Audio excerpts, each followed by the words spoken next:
Are you interested in understanding GLP-1 medications like Ozempic, Wegovy, or Mounjaro? Then join us on the Plus Side, Cracking the Obesity Code, the groundbreaking podcast helping people change their lives one episode at a time. The Plus Sides podcast is a disruptor. We're breaking down barriers, smashing stereotypes, and sharing inspiring stories that'll leave you feeling informed and empowered. Join us every week to learn from doctors who are specialists around GLP-1 medications like Ozempic, Wegovy, and Mounjaro. They'll provide you with science and facts to validate these incredible stories. But that's not all. We'll also bring you the voices of the GLP-1 MUST TikTok community, real people who face the challenges of obesity-related diseases and disorders and discovered the incredible plus sides of GLP-1 medications. Our episodes are filled with heartwarming stories, laughter, and moments of triumph. You'll connect with our amazing community members who are reclaiming their health and experiencing their fullest lives. Are you ready to embark on a journey of discovery and empowerment? Tune in to the Plus Sides, Cracking the Obesity Code, and together we'll change the narrative around obesity and end the stigma. Subscribe now on YouTube or your favorite podcast platform and join our incredible community. Let's celebrate the plus sides of life together, because every story deserves to be heard. Every life deserves to shine, and everyone deserves access to expert knowledge and medication. The Plus Sides podcast. You're not alone. It's not your fault.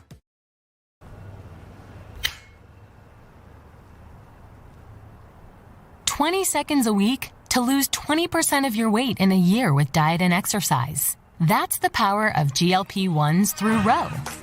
Ro helps find the medication that's right for you, based on cost, availability, and your weight loss goals. Losing weight with GLP-1s is possible through Ro.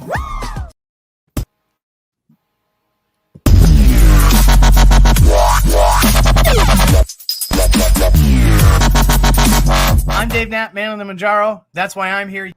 Big news for semaglutide. I'm the most elusive of all the doses. So I have a couple theories, and I'm interested to hear yours. The first, who likes my Karnak hat? Jokes about terzepatide. You are on the pen. Welcome Hi, guys.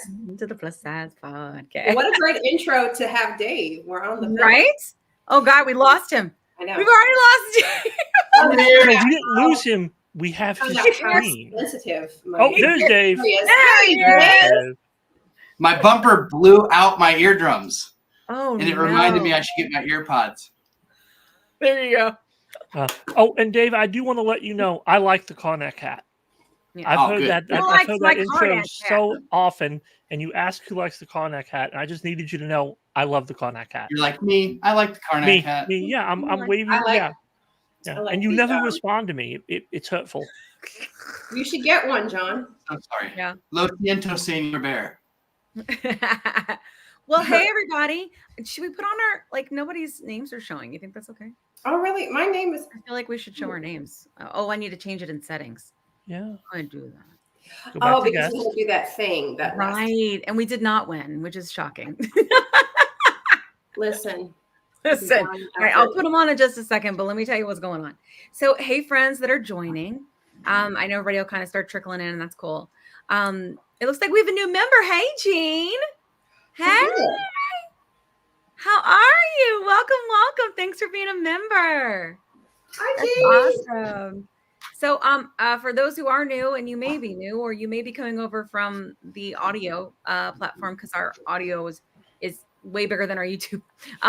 And I'm so glad to have you here. So we're going to talk about some important things.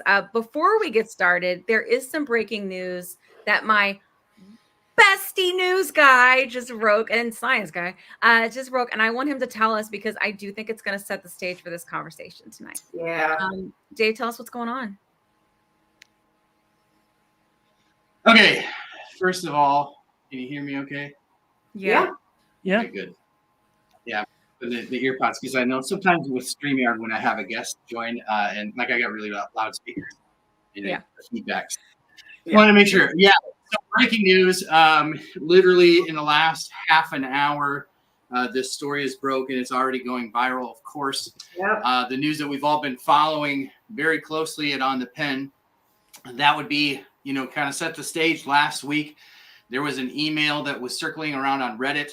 I was very confident as soon as I saw it, just by the language of it, that its origination was probably with the FDA.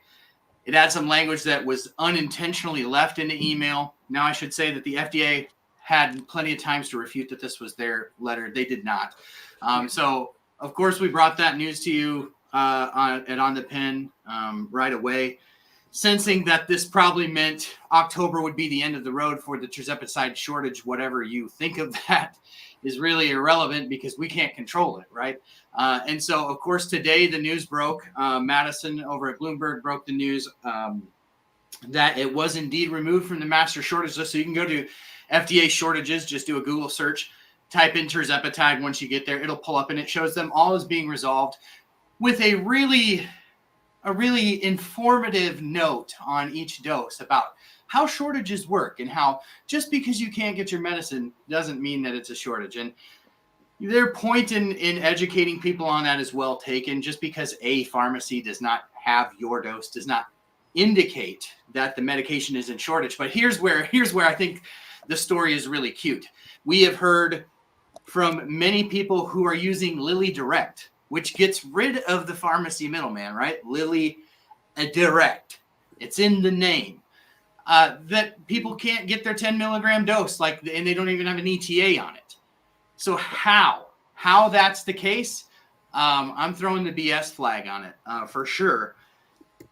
We've been through this with Mounjaro for 2 years. We know the drill. You can sense as a creator, based upon the feedback that you get in your thousands of comments, whether somebody's having a regional exception to a shortage or whether there's serious issues with the dose. The 10 milligram and the 12.5 milligram of both tirzepatide and Zepbound are just as in shortage as anything's ever been in shortage before, based upon that, anecdotal metric. And so, it was removed, which puts obviously 503B pharmacies on the clock. They have 60 days where they can continue to legally compound.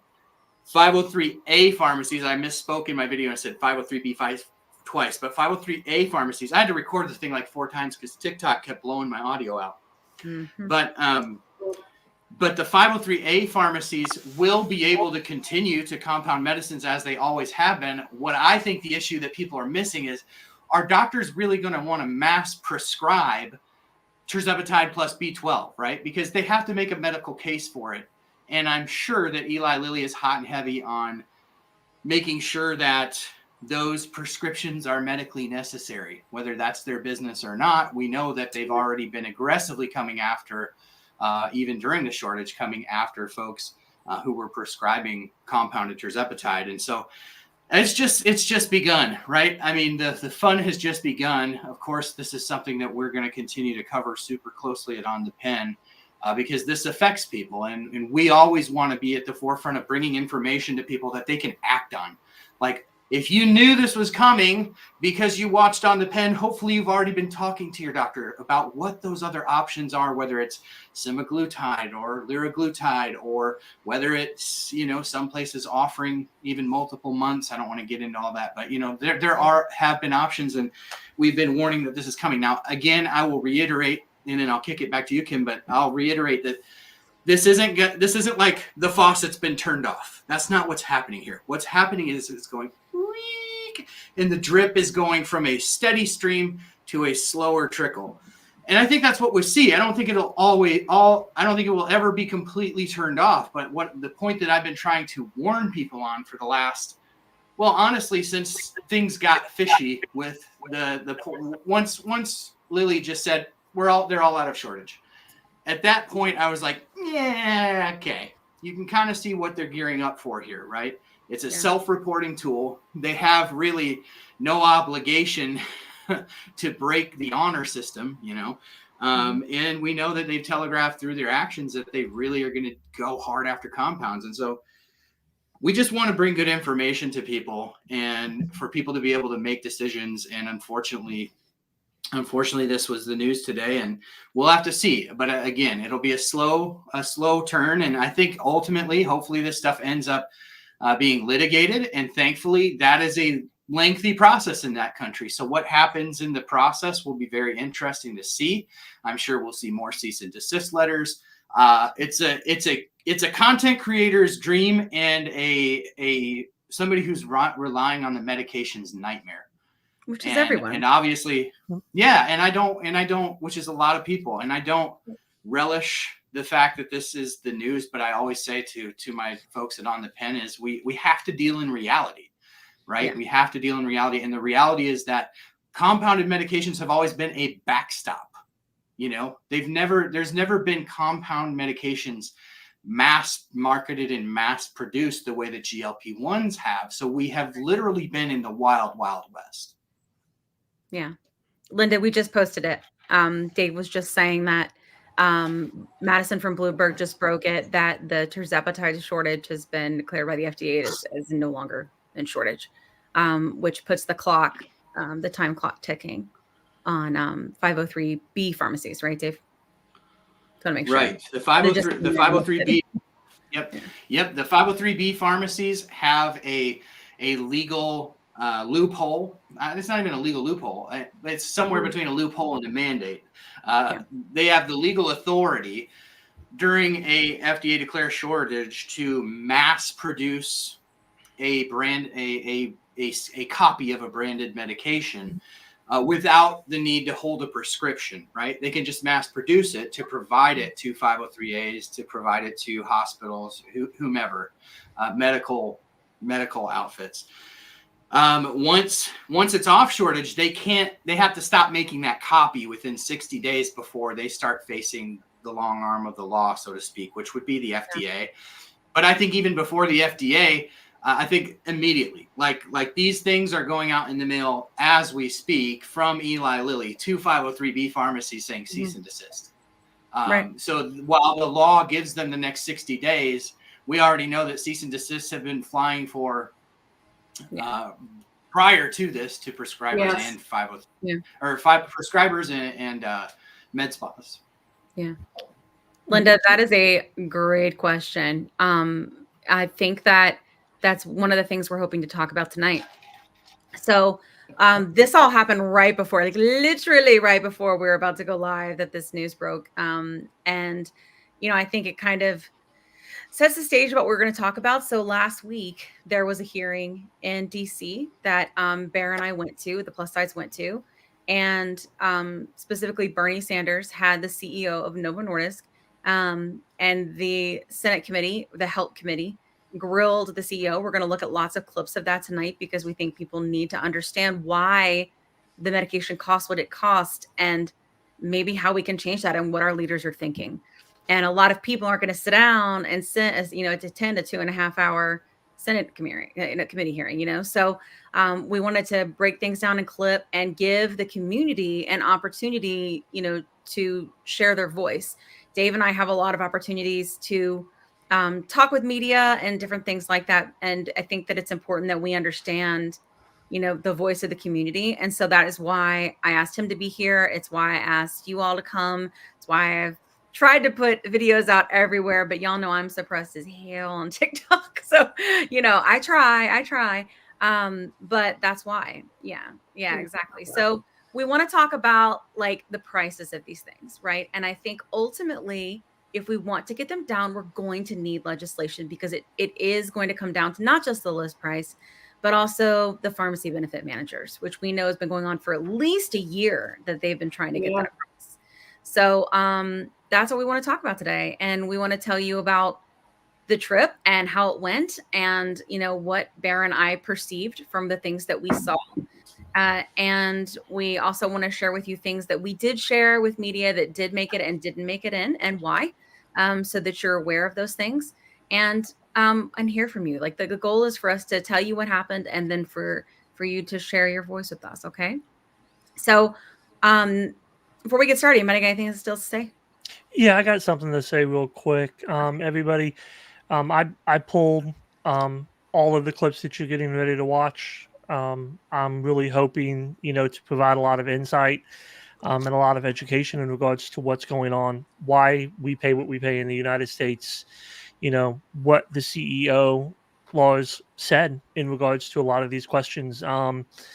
If you've ever seen the movie, you know, the Best Little Horror House in Texas, there's the big scene with Burt Reynolds and the guy who's supposed to be the governor of, Texas, and he's talking about the Dallas two-step, stepping around the question that you're being asked, and you're gonna see some examples of that. But there's a lot of really good information here, and I'm hoping everybody enjoys it. And I really would like it if everybody would take a few minutes while you're listening to this to go ahead and like the video, go ahead and share it out. Let's make sure that everybody hears this information that isn't here right now. And let's let the media know, let's let our congressmen know, hey, we're talking about this and you guys need to start doing something about it. Yeah, because that's where we're at, right? Like, that's where we're at. We can't, I don't think that we're at a place. Yeah, we were. So backstory, I didn't have a plan, guys. Like, I ultimately, this whole shenanigans, this was all Bear's idea.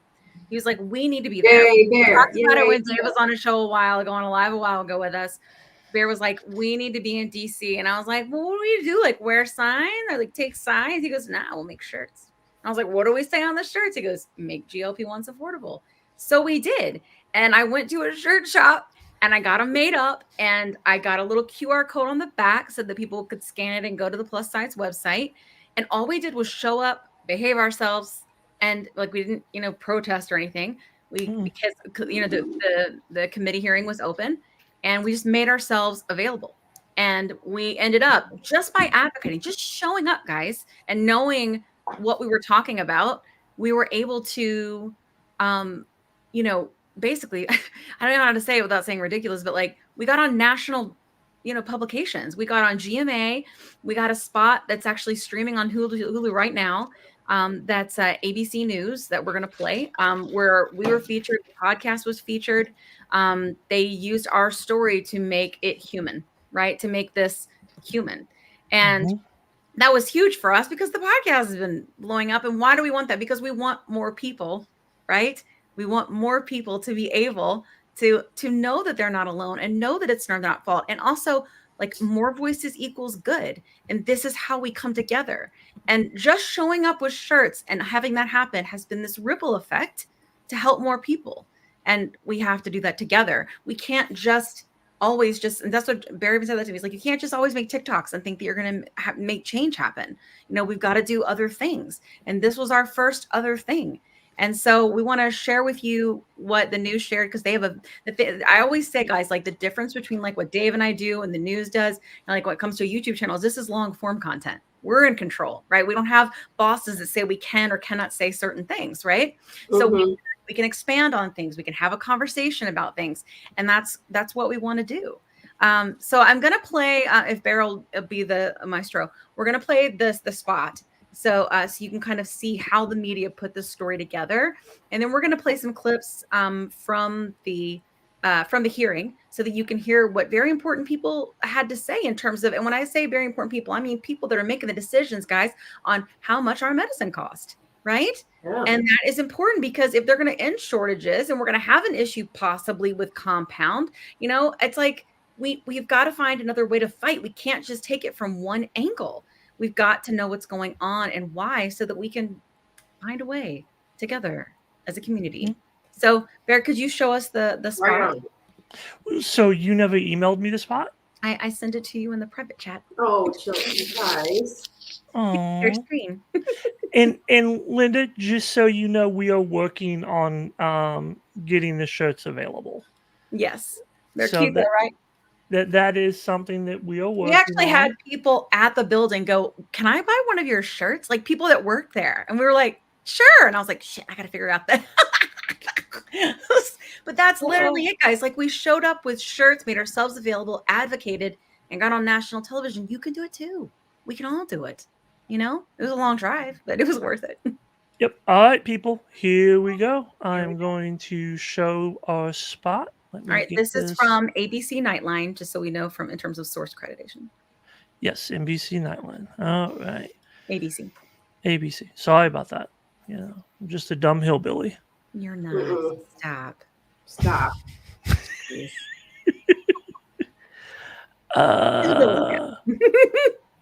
Oh no, where is it? Oh, there it is. Okay. Sorry, people. All right, here we go.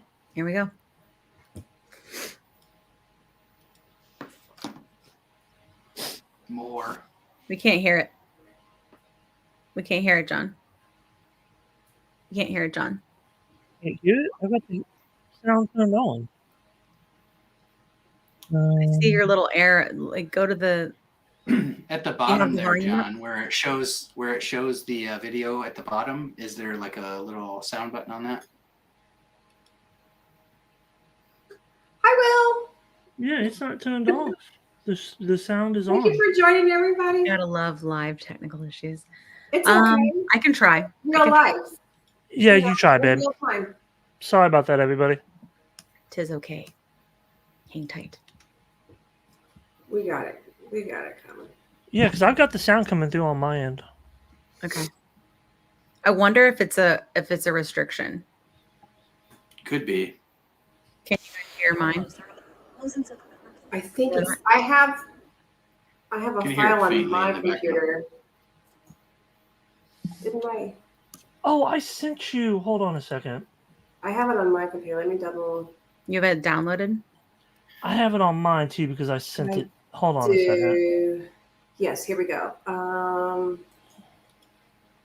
Videos. So I want to just kind of chime in while we're looking for this. Linda said, if compounding pharmacies tweak the script a little bit, they are not infringing on the patent. So I think that's something that comes up a lot, right? And in theory, that's accurate.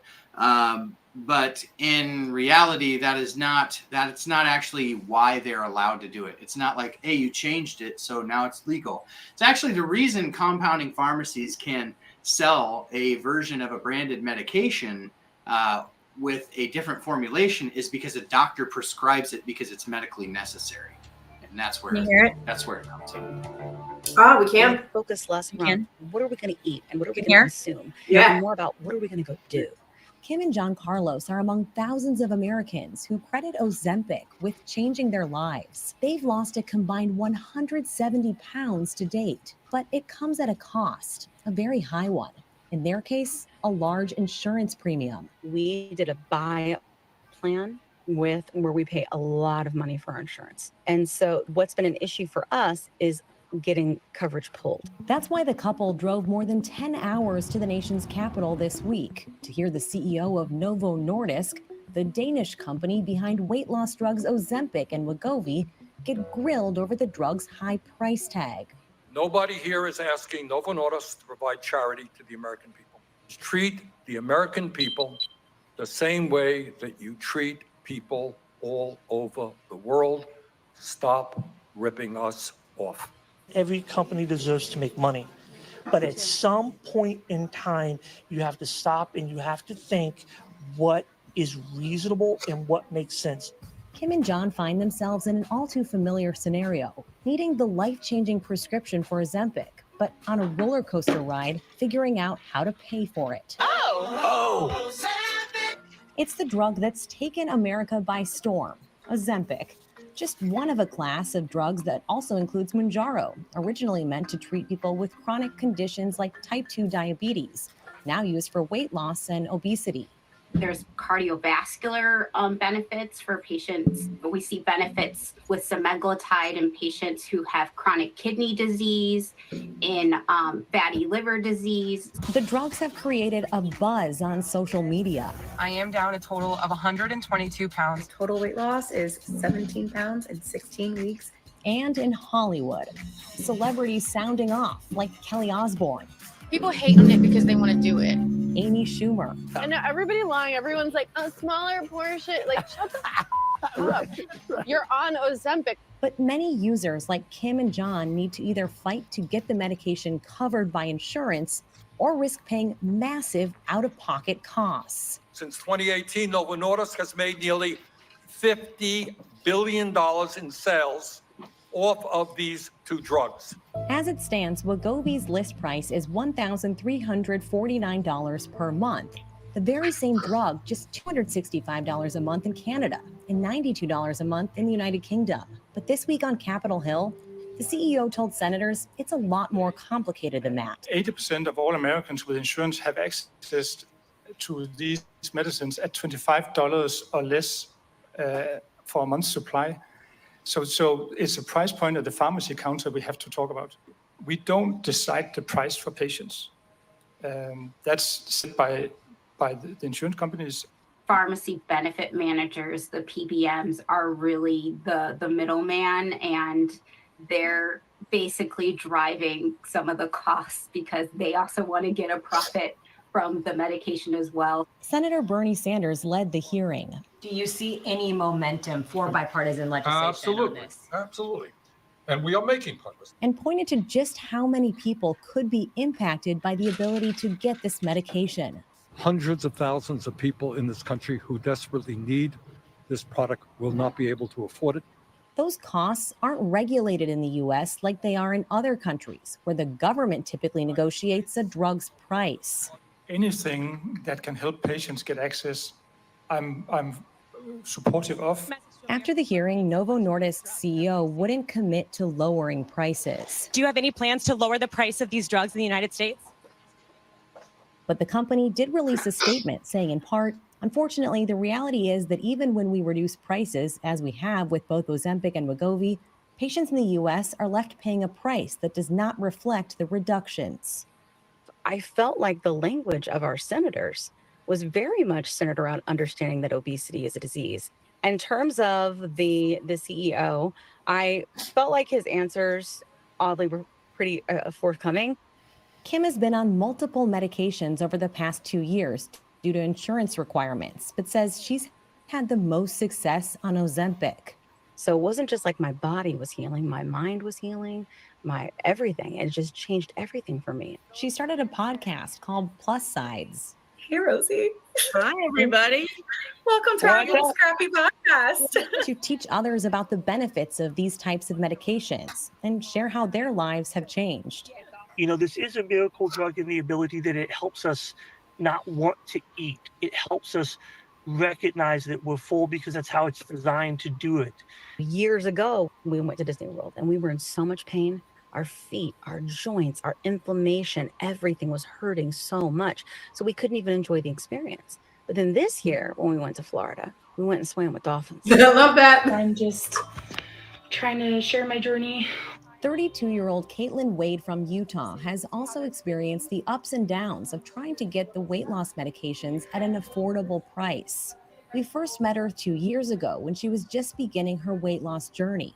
She says she used to weigh more than 400 pounds. I'd have moments where I'd sit and cry because it's hard. It's like it feels like a drug, like you just find yourself doing it and it's hard to stop. Her doctor told her she was pre-diabetic and her life, she says, had become unmanageable. This food noise in my head would always be worried about the next meal. Like, is there going to be enough for me at a party or things like that? Since then, Caitlin has been on multiple different medications, changing every few months depending on what her insurance will cover. At one point, she had to stop altogether. I went completely off medication because my insurance at the time would not cover it in my state. And it was very costly. We're talking $1,300 a month for a box of medication. I finally got connected with the right doctor who really helped tell my story, to really go in deep into my labs and really help me fight with my insurance to see how amazing and life-changing this medication can be. Now, after a long fight, she's back on Mounjaro and down a total of 135 pounds to date. All I can say is keep fighting because it's worth it. As for John and Kim, they're hoping to be able to stay on Ozempic, but they're not sure what the future holds. Every month is different. Next month may be a month where, hey, we're out of pocket on this 100%. We don't know. I feel like I got my life back. And I feel like I'm blessed to have this medicine every single day. And I just want everybody else that struggles to have it too. And I think they deserve that. You know, I really do. All right. Let me stop it. Can everybody see? That's right, Sue. Okay. Yep, that is right, Sue.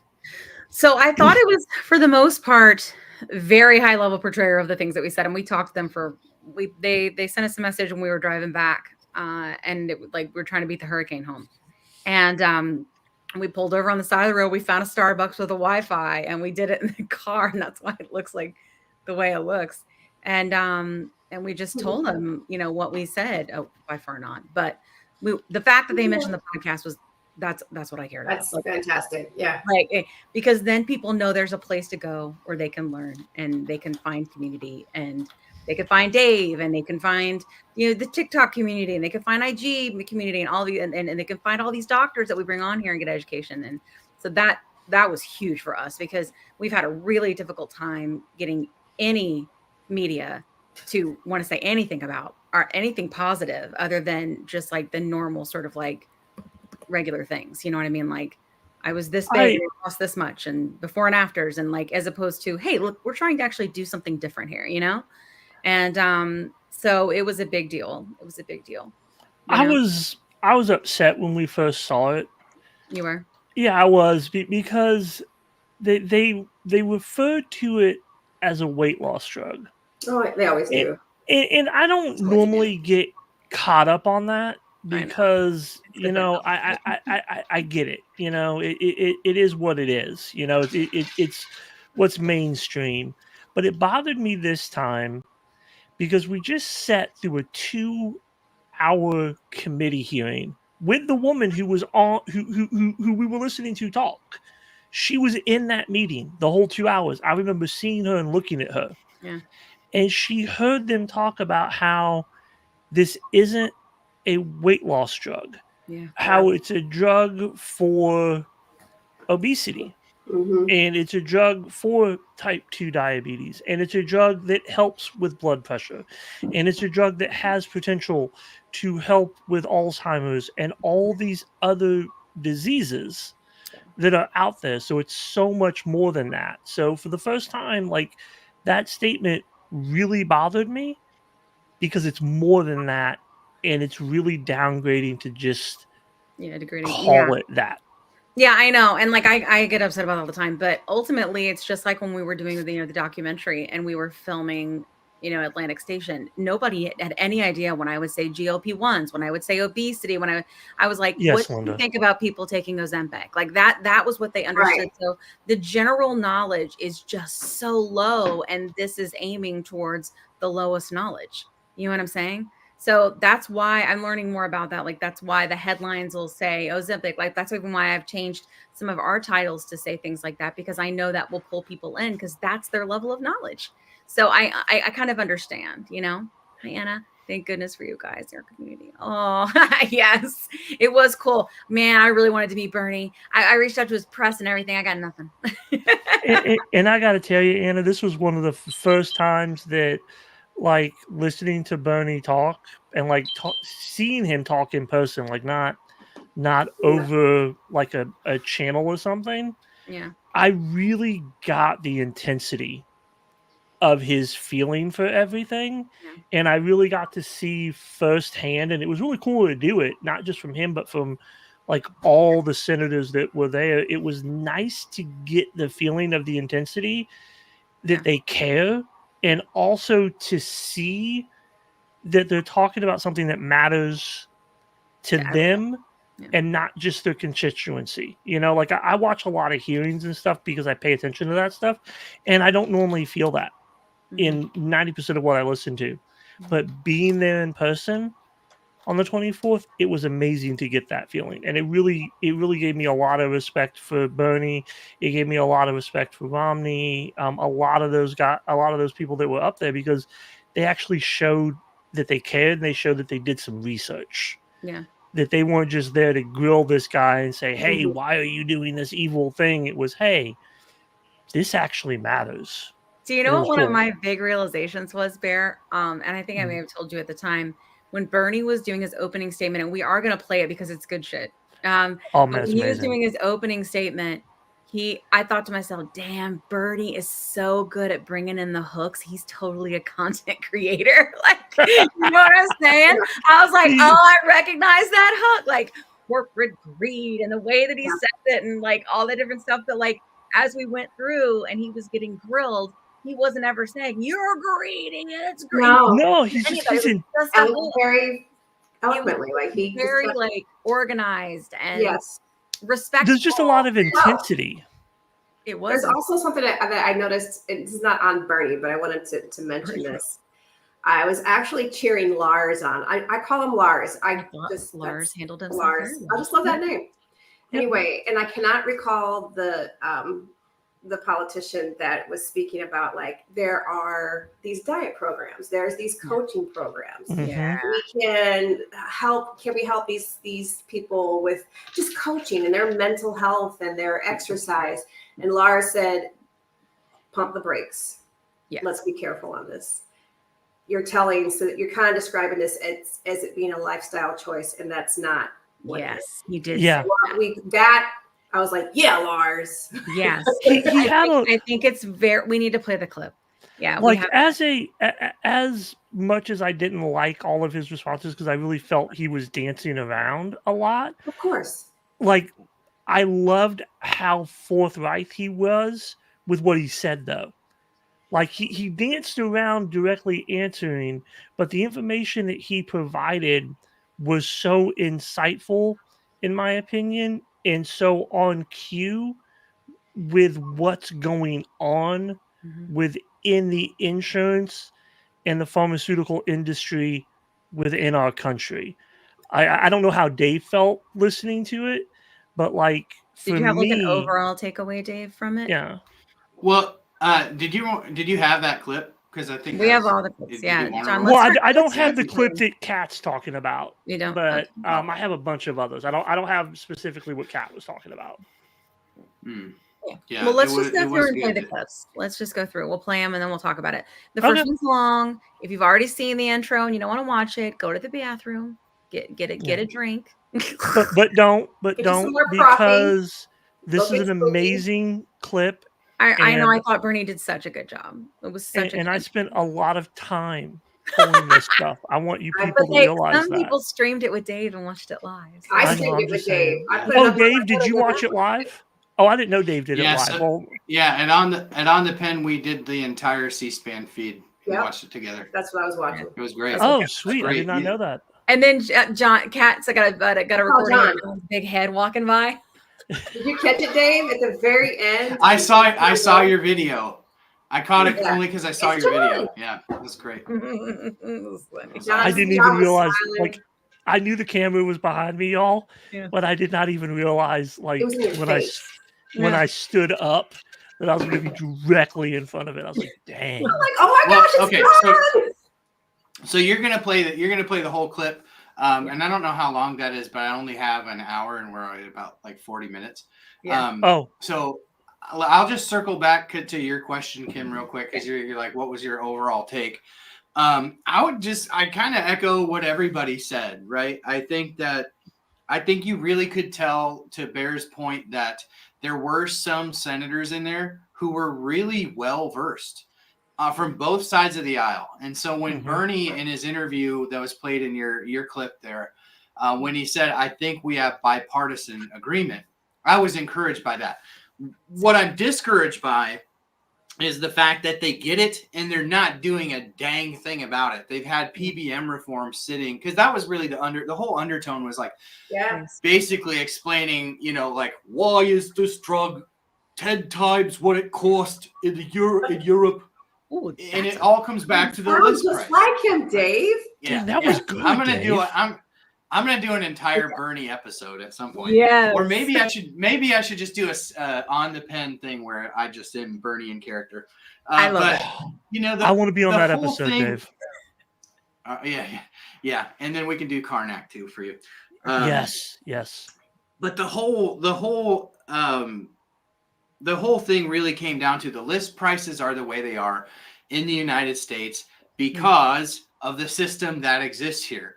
And largely those numbers get inflated by PBMs, which of course the big takeaway I think was the 74% of that of the cost of those medications is going to the PBMs, right? And that can't possibly be true about Ozempic and Wegovy, but I think Novo Nordisk in general, I would buy that. Ozempic and Wegovy, if they got 74% of every Wegovy and Ozempic script, they would never be blocking anybody from getting it.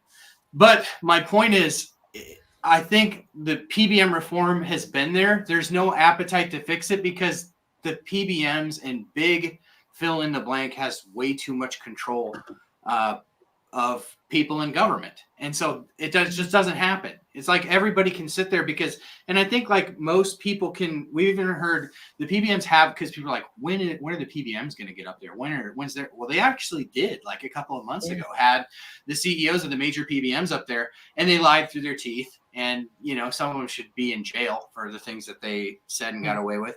But, you know, even the PBM or the CEO of, I think it was Optum RX, at one point, not in that hearing, but at one point was talking about how his wife had cancer and it was just a nightmare to get the drugs that she needed. And it's like, that's the CEO of a PBM talking about a problem that they have helped to create. So I think like what I kept saying is they need to bring them both in there and just have a cage match. Big pharma versus big PBMs, and just have a cage match, fight it out. But the list price is the list price because of the system, and that's not the fault of Novo Nordisk.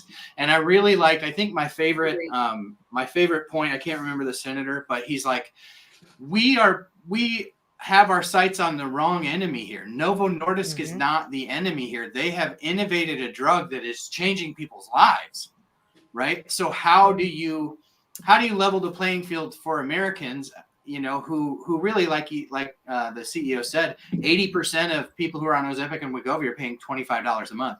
That's much less than the rest of the world pays. But list price being what it is, anybody who there are a small percentage of people that have to pay list price for those medications, and that's not right. It's not okay. So, you know, I thought it was typical, what you would expect from Washington, D.C. It was Lars's job there was to go there and not make headlines, right? Yeah. Just don't go there and say something stupid. And he didn't. And I think he was very poised. I think he was put on the spot by this whole stupid, like the three largest PBMs have agreed that they will not block access to GLP-1s if you lower the price. And he's like, we'll lower the price, but are the PBMs going to take less? Yeah, I have it in writing. Yes. Right. Yeah. Right. But like, tell me that the PBMs are going to forfeit some of their profit too. That's why the PBMs don't care, because it doesn't affect their rebates. If they lowered the list price by some amount of money, they wanted a headline, they wanted a win, but that ultimately, as he explained, lowering the price doesn't necessarily trickle down to patients. And when they lower the price of medications, oftentimes PBMs will drop a medication from their formulary because there's a better option that they make more money off of. So it's like the whole process is so convoluted. That's the biggest takeaway. It was just another like highlighter over the issue that our whole system is completely broken. It's way too convoluted, and there are way too many hands in that pot making money off of sick people. Yeah. I agree with a lot of what you said, Dave. The only thing that I would kind of push back on you with is I believe firmly that PBMs are making 74% of the money off of any of the drugs that are out there. And the reason why I say that is I remember working for McKesson and being logged in to computers and helping pharmacies attempt to get paid on stuff, and nobody can convince me that a 30-day script of any drug in the world should be listed as $40, $50, $100,000. There's no reason for it, which tells me somebody somewhere is jacking up the prices. And I can lay that at the feet of the PBMs, because to me, because they've been around forever, they're not a new entity. People act like they are, but they're not. They've been around for a very long time, but they are another part of the insurance industry that gets them money. The same companies that are complaining about the PBMs own the PBMs. CVS Caremark, they own the PBM that they deal with. They are that PBM. So they can't, the whole thing definitely takes 74%, if not more, of the profits. And based off of what I've seen. To be clear, I'm not pushing back on that 74% number. I think that's true for all of, like if you take all of Novo's products, but I don't know that it's 74% exactly of each drug.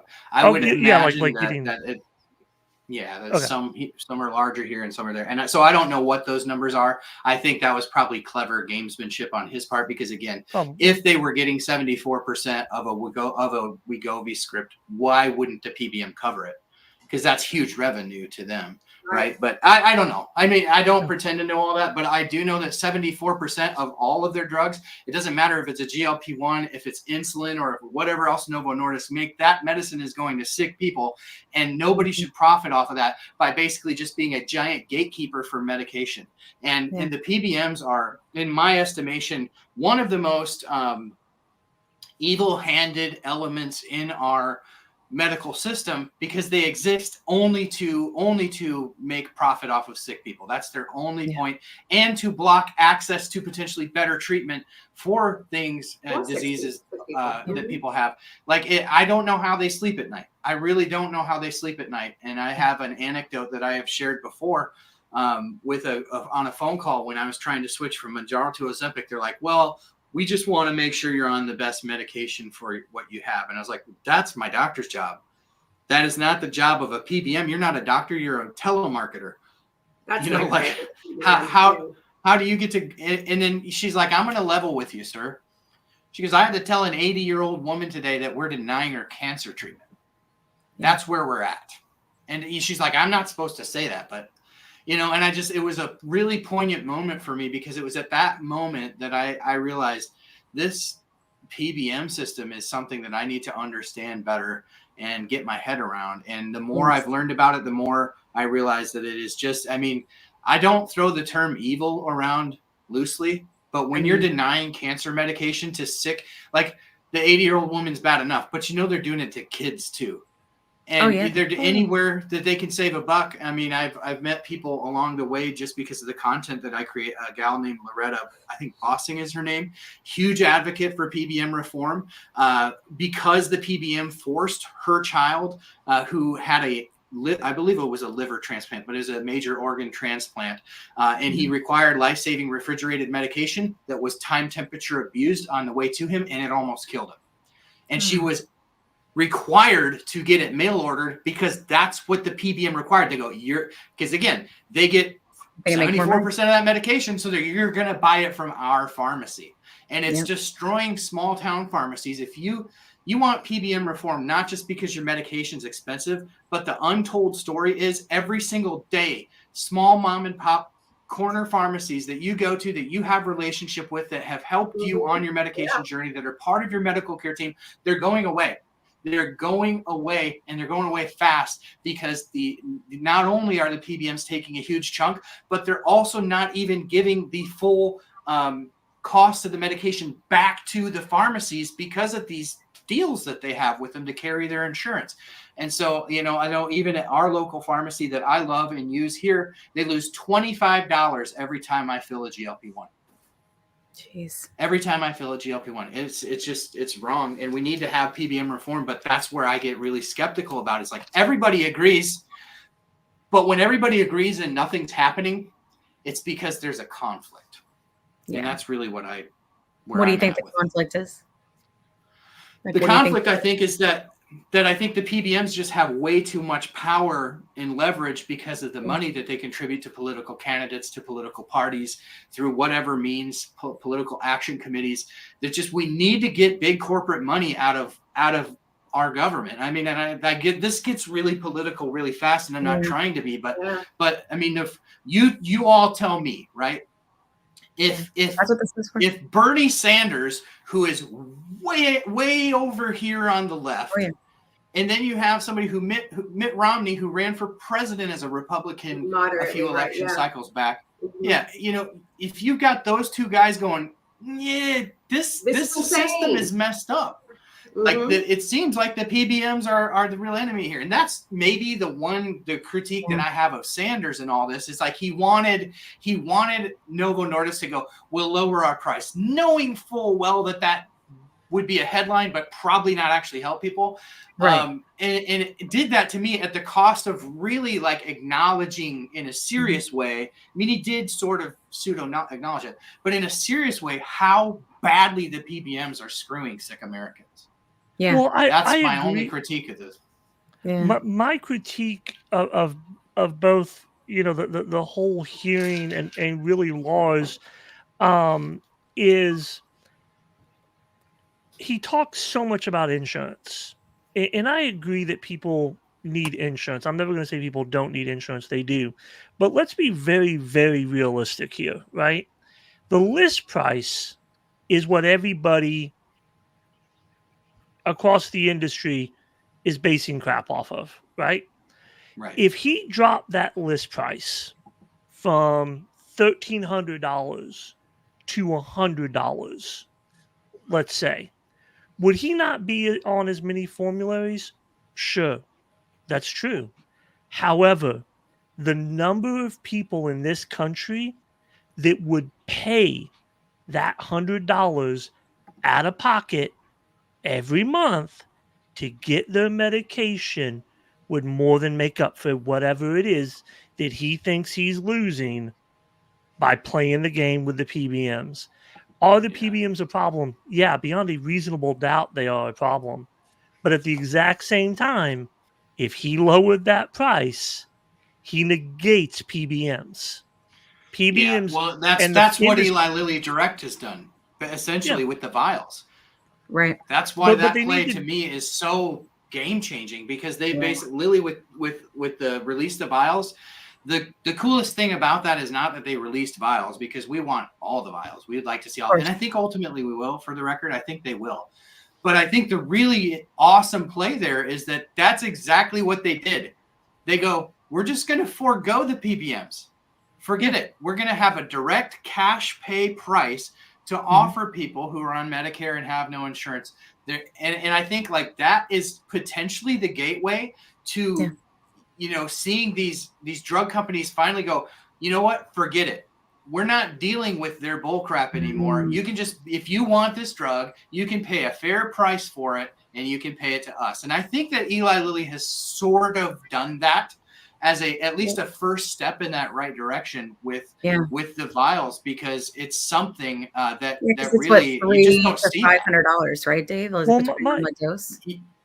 Yeah, it's like $399 for the 2.5, and it goes up to basically the $550 or $599 or whatever for the 5 milligram. And my guess is that as they continue to roll those out, I don't think they're going to tier up as dramatically in price. TBD, but. Yeah. Well, my critique on that though is it doesn't just need to apply to people who don't have insurance. At the end of the day, that's an agreement between Lilly and the PBMs that's causing them not to be able to do that. But the problem, they want access to formularies. They still have to have access to formularies. And in those handshake agreements that they sign on, Lilly cannot go around the PBMs. I understand. It's not going around. Would be a breach of contract. But it's not going around the PBMs. To drop their list price, to say, rather you have insurance or not, the price for this medication, whether it's a vial or it's a pen, is this set price. That's not going around the PBMs, because that doesn't violate a contract. They're simply saying our list price is this. But by saying that, you don't violate a contract. You violate the contract of the PBM depending upon how it's worded, and I'd have to see it to know. But depending upon how it's worded, it would be more along the lines of, hey, PBMs, we're going to charge you this price, and then we're going to charge everybody else this price. That's actually more questioning to me than the other way around. Drop the BS and just say, this is the cost of the drug, point blank, period. Well, that is what they were saying, right, John? Is like, that's what Lars said. We're going to call him that, I guess. Because he said, listen, he was like, basically like $600. Like, that's kind of like, he was like, it's kind of different everywhere. But like, he kind of agreed that like $600 for Ozempic was the price, like in general, that he felt like it was probably the list price for most people, kind of thing. That was what he said hearing, right? Lynn K., I'm not talking about bypassing the pharmacies. or going directly to the manufacturer. I'm talking they lower the list price. If they just said the price of our drug, regardless of where you go, through the pharmacy is X. And if it's less money for $100. you to use your PBM, then it is.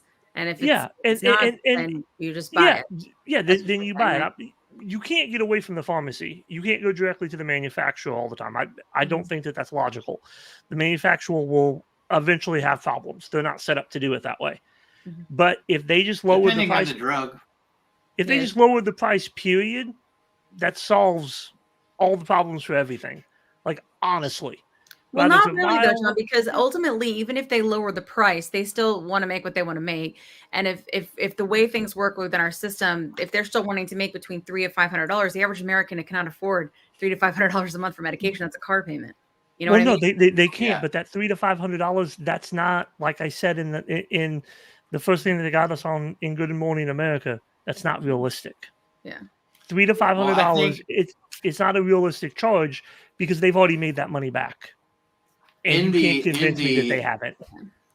In the hearing, the CEO of Novo Nordisk kind of made an excellent point. He said, so the government basically twisted Eli Lilly and Novo Nordisk's arm to lower the cost of insulin, right? And he said, look what happened when we did, well, two unintended consequences. PBMs started dropping those insulins from their formulary because there are others on the market. Now, this isn't the case for GLP-1s yet, but in the future, when there are many options, what it did is because there was still insulin from Sanofi, there's still insulin from, other companies. So the PBMs dropped the cheap Novo stuff, they dropped the Lilly stuff, and guess what? Now patients are having a harder time because those versions of insulin are not on their formulary. And the other thing that was really not talked about by many people is the fact that Novo Nordisk is just making less insulin now. Yeah. That's bad. That's bad. Yeah. Yeah, Someone it did said, come up, are you gonna not make insulin anymore? And all of a sudden you're gonna put everything towards GLP-1s, right? And he was like, no, like we've been doing the diabetic marker for a really long time. He's like, no, of course we're gonna make insulin. He's like, they're still innovating new versions, but for those currently on the market, if you're somebody who relies on insulin to live, it's kind of a scary time right now. And it, these are unintended consequences of maybe some overstepping, one could argue, by the government trying to just bluntly bring down the price of insulin. Now, there's other things at play, like, there was, some sort of, I don't know, they were accused of concocting some sort of scheme with the PBMs to do it all. But I'm not well versed in it enough to know. I just know that these things are just so much more complicated than a drug company just lowering the price. And when you look at the net price, like this is what gets talked about a lot on earnings calls. The net price is like actually, so Wegovy is $1,300 list in the United States, but like overseas, there's no gross and net, like they just sell it for what it is, and that's their net sale. In here, because we have the PBMs and the insurance process, you have their list price, then you have what Lilly Novo actually takes home from the sale of that medication. And that number is very much on par with what the rest of the world pays for these medications. It's just that we have a convoluted process with middlemen taking stuff out. Like that's what he kept saying. Like we can't focus on the list price. We have to focus on the price that people pay at the pharmacy. And 80% of Americans pay $25 a month for Wegovy and Ozempic.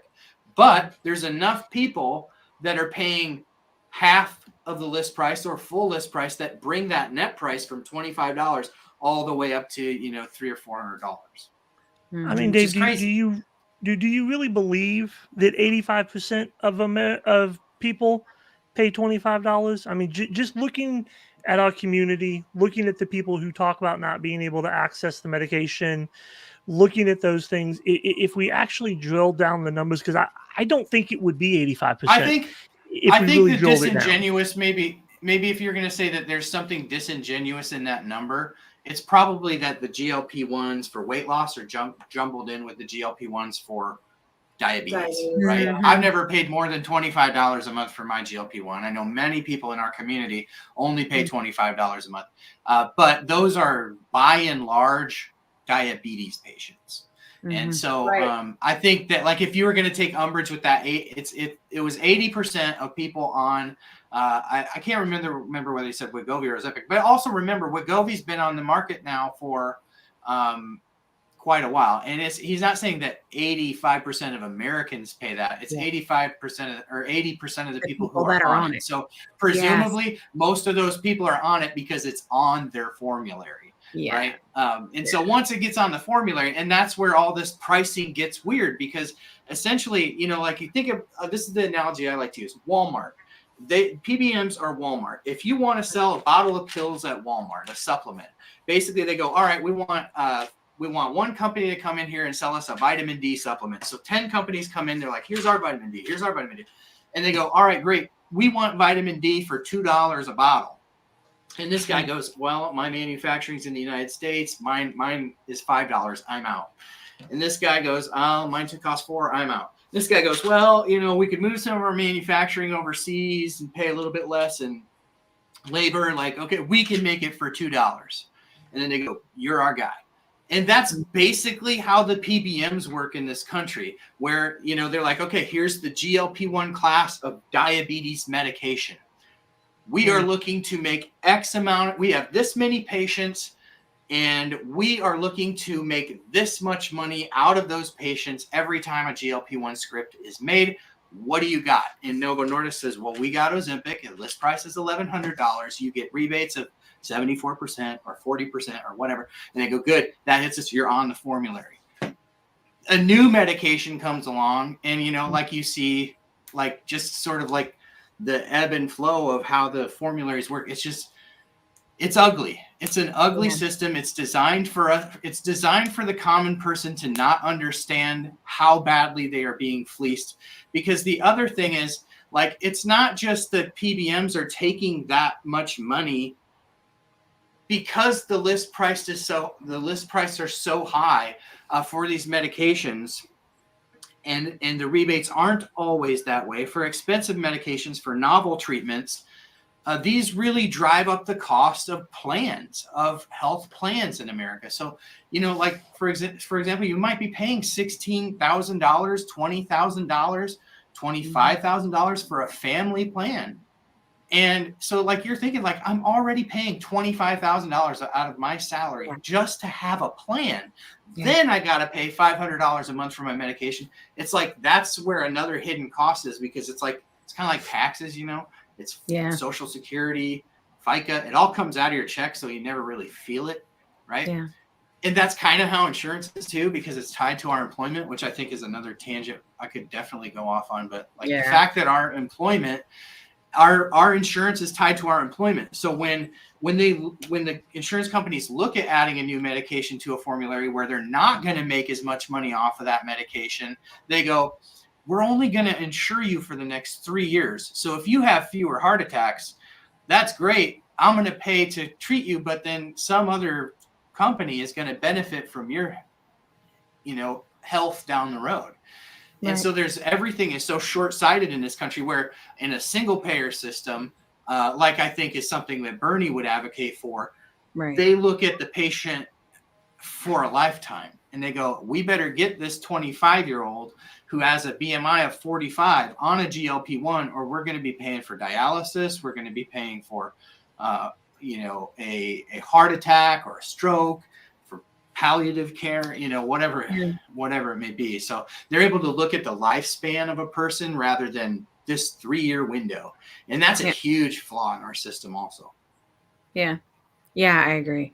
Yeah. I mean, I think it's the one thing I'll say is, like, he said in there, he was like, just like you said, he was like the CEO, he said, I commit to, he did, and nobody covered that part, right? Because he said, will you commit to at least sitting down with us? And because he was saying the reason I'm not going to lower it, or he wouldn't say that, right? But he was saying, you know, I'm not lowering it. He goes, is because I don't think that's going to equal it getting in more patients' hands because of your system. And he said the PBMs want high cost meds because that they want them. So when you lower them and something else comes along, he was like, they favor that. He was like, so I don't think it's gonna help in the way that it's gonna help. So it kept coming back to that PBM conversation. I was wondering, like, for my political friends, Like, a lot of times when they pass something and they'll say, we've passed this and now we're going to do blank as the first action now that we've passed this. You know what I'm saying? I feel like this is a setup. We've passed PBM reform, and as our first action, we're going to do blank, blank, and blank with Ozempic Wegovy and the list price. They haven't passed it though. I know. I'm saying though, but it's like a. Does it a feel volley, like a that volley. to you? Yeah. To me, it doesn't. But the reason why it doesn't feel that way to me is because I don't think what they've set up with the PBM reform, and of course I haven't read the full thing, but I don't think any of it is going to be impactful enough. Yeah. Where they're going to be able to force anything. And I think the important thing to remember, because of how our system works in this country, just period government wise, as well as just insurance, it's important to remember that we were set up for our government not to be involved in that. Yeah. And because of that, what they're going to do and what they're going to try to force to do is going to be limited because of, how we've always been set up. And in a lot of ways, I'm grateful for that. But it's kind of like the last senator that spoke talked about, and I have a clip of it. If these companies don't start to shape up what they're doing, the PBMs as well as the drug manufacturers and just the insurance companies, they're going to end up getting managed in this country by the government, the same as it is every place else. And the fact that we do pay a lot in this country for the innovations, like Lars says, that don't end up in a lot of other countries, they end up here. We're not going to see them anymore either.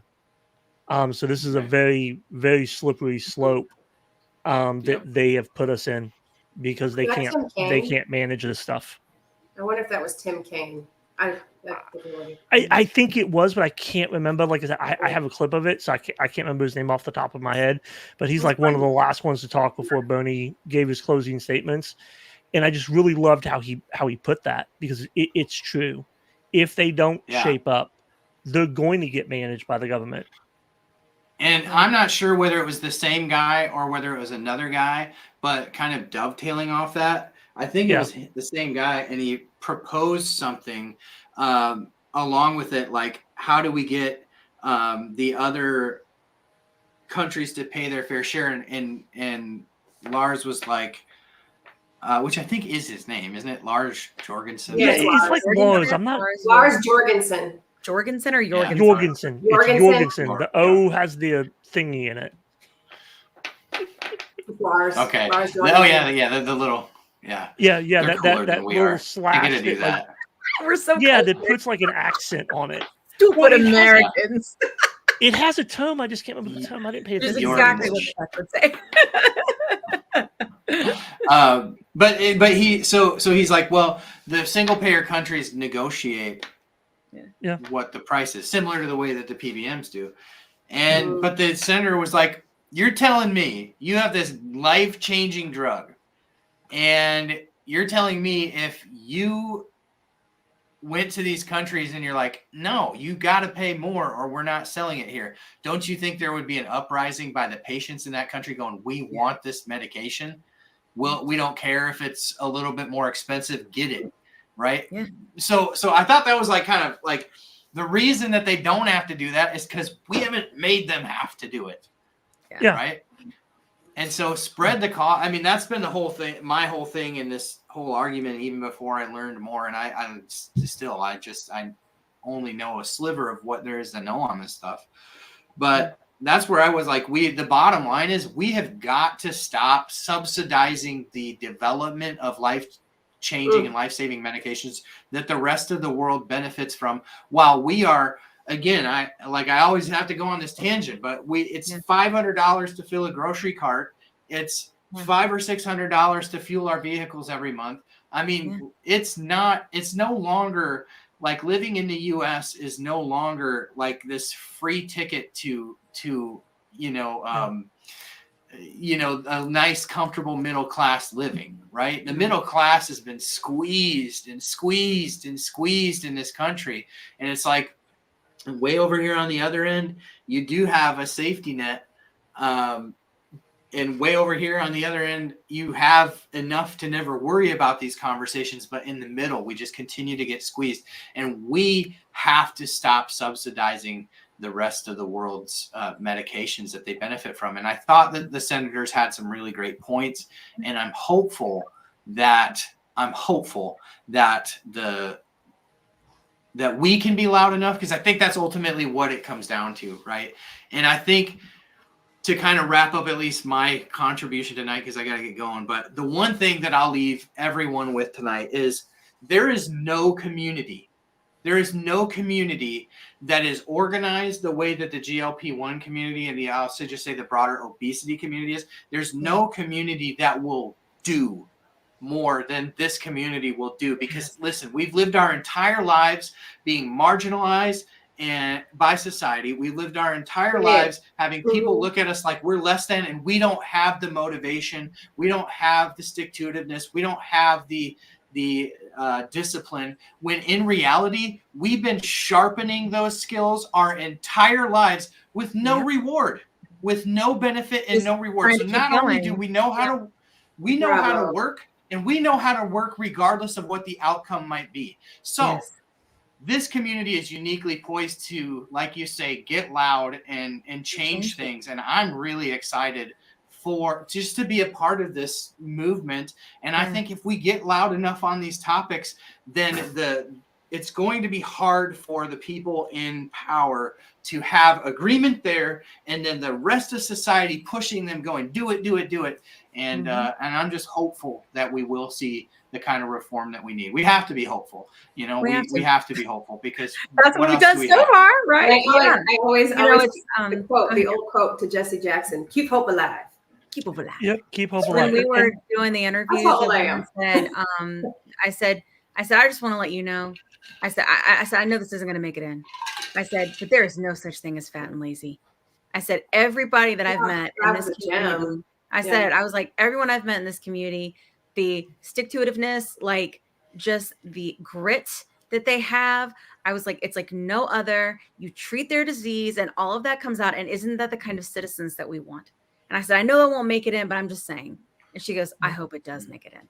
And I was like, me too. And of course it didn't. But I said it because it's true. Like, we are the ones. And here's the thing. We're pretty damn close to being half of America, guys. Like, if you look at just the raw data, right? Half of America saying, this is fucking awful. We have to fix it. You know what I'm saying? Like, sorry, we need F words. But mommy's watching. But it's just the truth. You know, like, we have to change this. And no one is going to do it for us. And that is exactly what happens when you are fat, especially in this country. You were ignored. You were ignored. Or they love to watch us. They love to watch the extreme end. You know, my 500-pound life, 1,000-pound sisters, and they can sit there they want to judge us and feel better, or they want you to not be around. Like, that's how it is. But we can change that. But we have to do what we're doing, and we have to do more things, like show up at the fucking Capitol, like, and show up at Capitol Hill. Like, you know, we have to do things. Wear our damn shirts, like, whatever it is. Like, we know our stuff enough, right? That we can advocate for our health and what is right.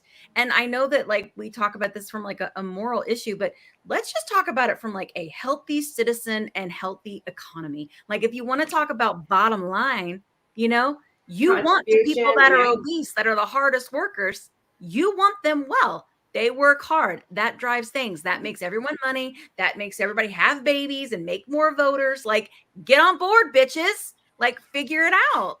You know, sorry. But and Dave, I just one last thing. Evangelist. Hallelujah. Just one more thing to say to Dave before he's got to go, man. I hope you know I got great love and respect for you, man. I just wanted to have a good back and forth with you in regards to this stuff, because there are things you know that I don't know. I like to hear different perspectives on it. Vice versa. Okay, yeah, sweet. It's a two-way street. I appreciate you sharing and your perspective, and I know, like, I don't know, I don't pretend to know like everything about this stuff, and so you know things that I don't either. So that's what makes these conversations really great to have. And so thanks for inviting me on tonight. I'm really hopeful. I'm hopeful that we together can. We've already seen it. Like, we've done it. We've done things that have affected change. And we can continue to do that. And we're going to do bigger and better things. And I'm here for it. Absolutely. I mean, like, I think that a lot of people, and, you know, you and I really do try to focus on more like elevating the conversation and bigger pictures with what we do. Right. And at the end of the day, what happened with Release the Vials? That was all of us coming together and going, it's not okay. Loud, loud, loud, loud. And then what happened? Fucking worked. Like, I'm just saying, like, I mean, that's what I'm saying. Like, it was a first step in the right direction. I know it's not everything that we want, but it's moving forward, and it's moving forward because of us, period. Yeah. Like, we are the voices, Yeah. and we just have to keep we have to keep going, you know? Yeah. And I know, there's still more to fight for on that front, but the takeaway is exactly what you said. We did it. We did something together. Now, does that mean that we just rest and go, we're done? No, because now we need to go, be pushing for PBM reform. We need to hashtag release all the vials, right? I think that's coming. I don't know that we have to fight for that. I think that's more logistical than it is anything else.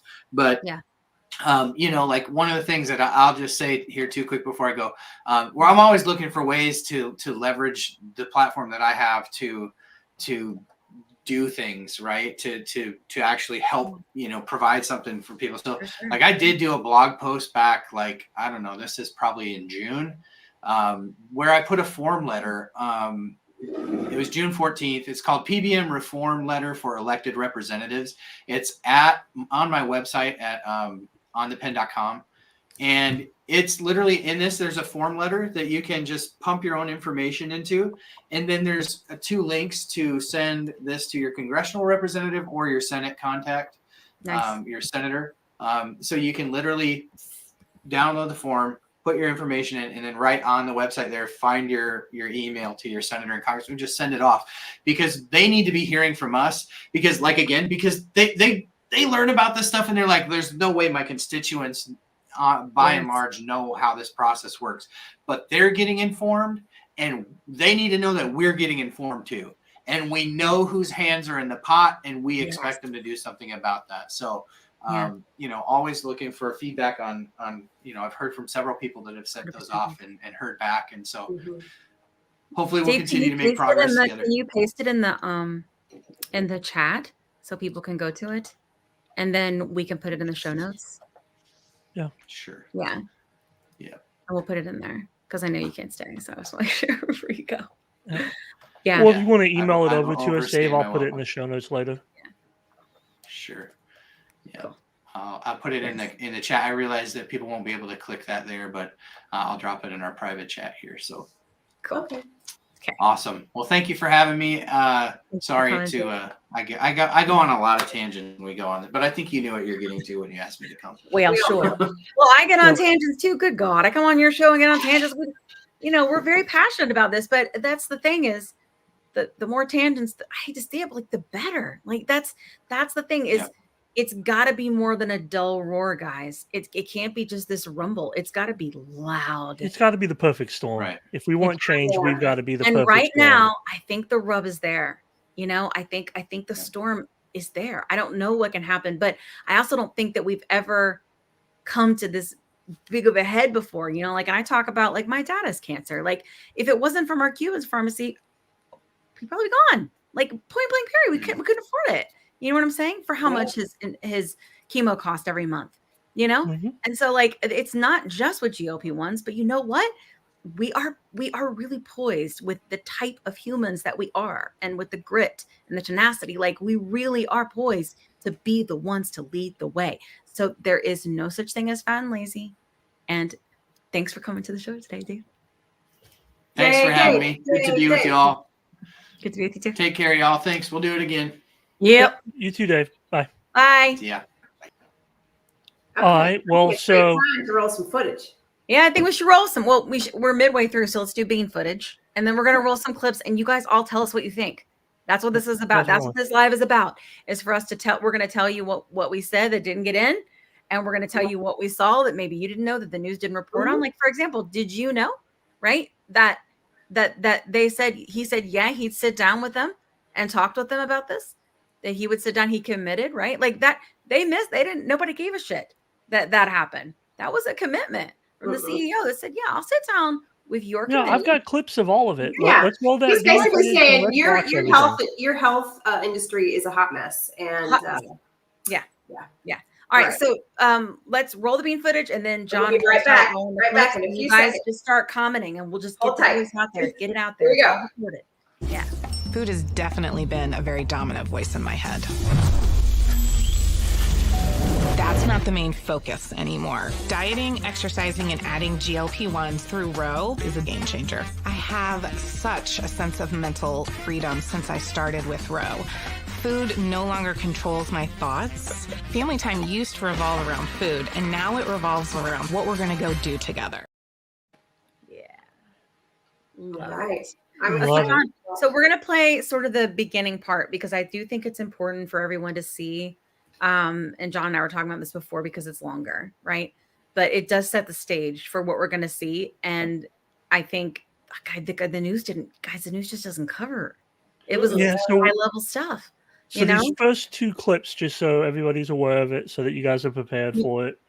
It's the opening statements from Bernie and from Senator Cassidy. Yeah. So that's what we're going to play, and then we can talk about it. And I'd argue they were for sure the leaders of this. So I think that. Oh yeah. They were definitely the leaders. The bipartisan, and the way they talk about obesity is important. Pay attention and let me know what you think. Tell us in the comments. All right, folks, and away we go. The issue that we are discussing this morning is not complicated. It has everything to do with the chart behind me, which shows that Novo Nordisk's diabetes drug, Ozempic, is sold in Canada for $155, in Denmark for $122, in France for $71, and in Germany for $59. In the United States, Novo Nordisk charges us $969, over 15 times more than they sell that product in Germany. Wegovy, Novo Nordisk's weight loss drug, is even more expensive. As the chart behind me also shows, Wegovy is sold for $265 in Canada, $186 in Denmark, $137 in Germany, and $92 in the United Kingdom. In the US, the list price for Wegovy is $1,349 a month, nearly 15 times as much as it costs in the United Kingdom. What we are dealing with today is not just an issue of economics. It is not just an issue of corporate greed. It is a profound moral issue. Novo Nordisk has developed game-changing drugs which, if made affordable, can save the lives of tens of thousands of Americans every year and significantly improve the quality of life of millions more, if made affordable. If not made affordable, Americans throughout this country will needlessly die and suffer. As representatives of the American people, we cannot allow that to happen.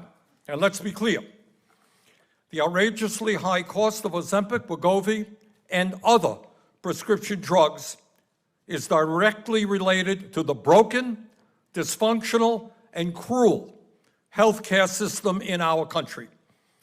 While the current system makes huge profits for large drug companies like Novo Nordisk, huge profits for insurance companies, and huge profits for PBMs, it is failing the needs of ordinary Americans. In the United States today, we spend almost twice as much per capita on healthcare as the people of any other country. Nearly $13,500 for every man, woman, and child, over 17% of our GDP. Yet, despite this huge and unsustainable expenditure, we are the only major country on earth not to guarantee health care to all people as a human right. Further, despite all of that spending, our health care outcomes are not particularly good. Today, over 85 million Americans are uninsured or underinsured. Over 60,000 die each year because they don't get to a doctor when they should, and our life expectancy, which is actually declining in many parts of the country, is far below most other wealthy countries. So what does all of this have to do with Mr. Jorgensen, Novo Nordisk, and our hearing today? A lot.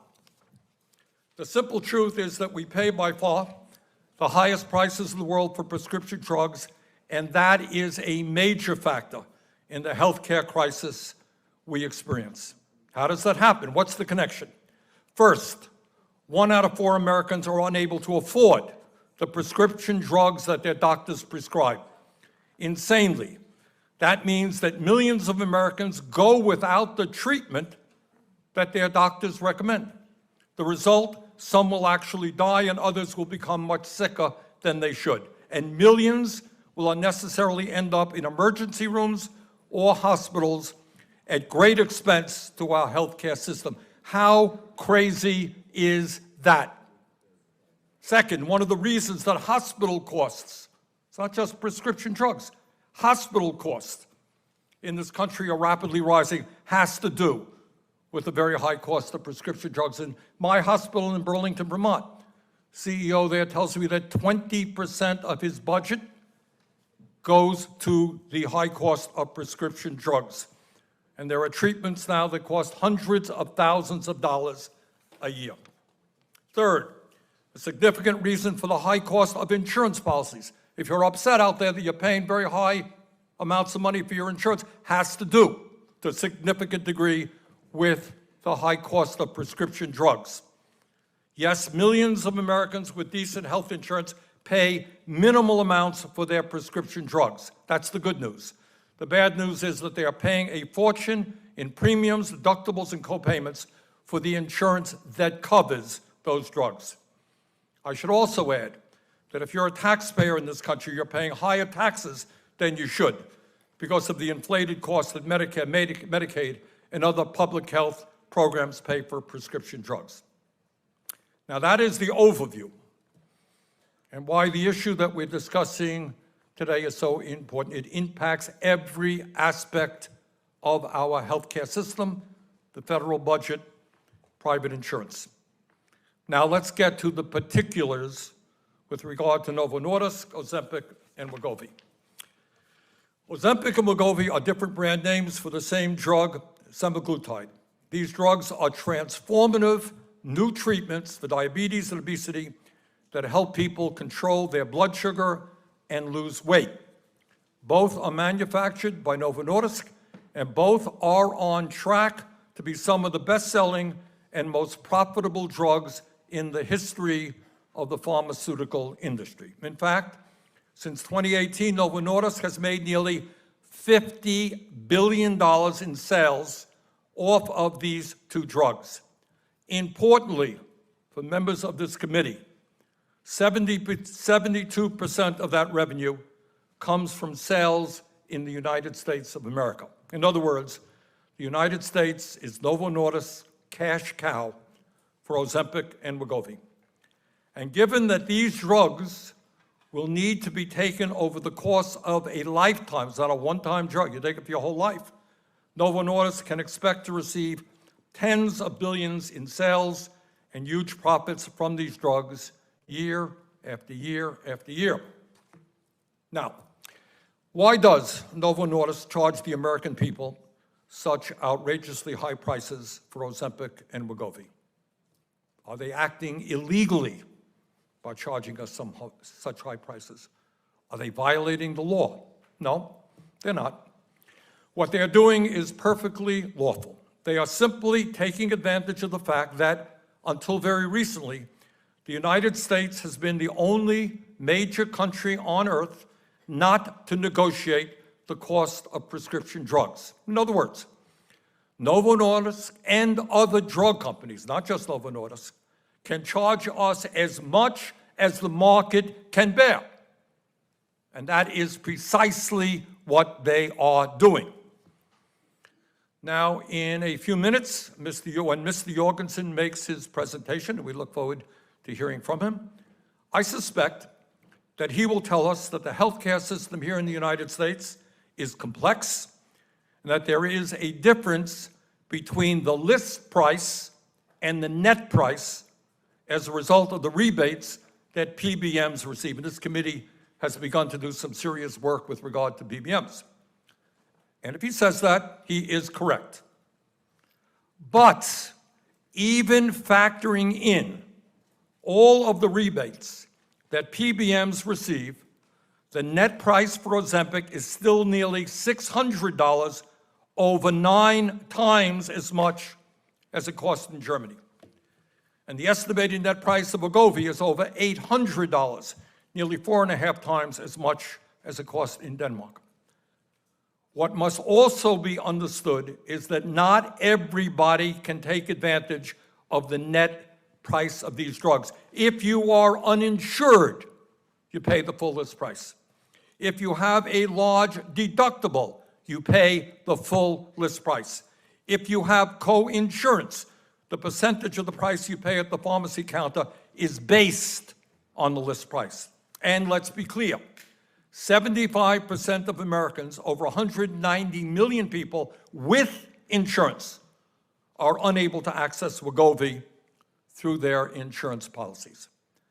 Mr. Jorgensen may also tell us that Novo Nordisk is afraid that if it substantially reduced the list price for Ozempic and Wegovy, PBMs may limit coverage for these drugs.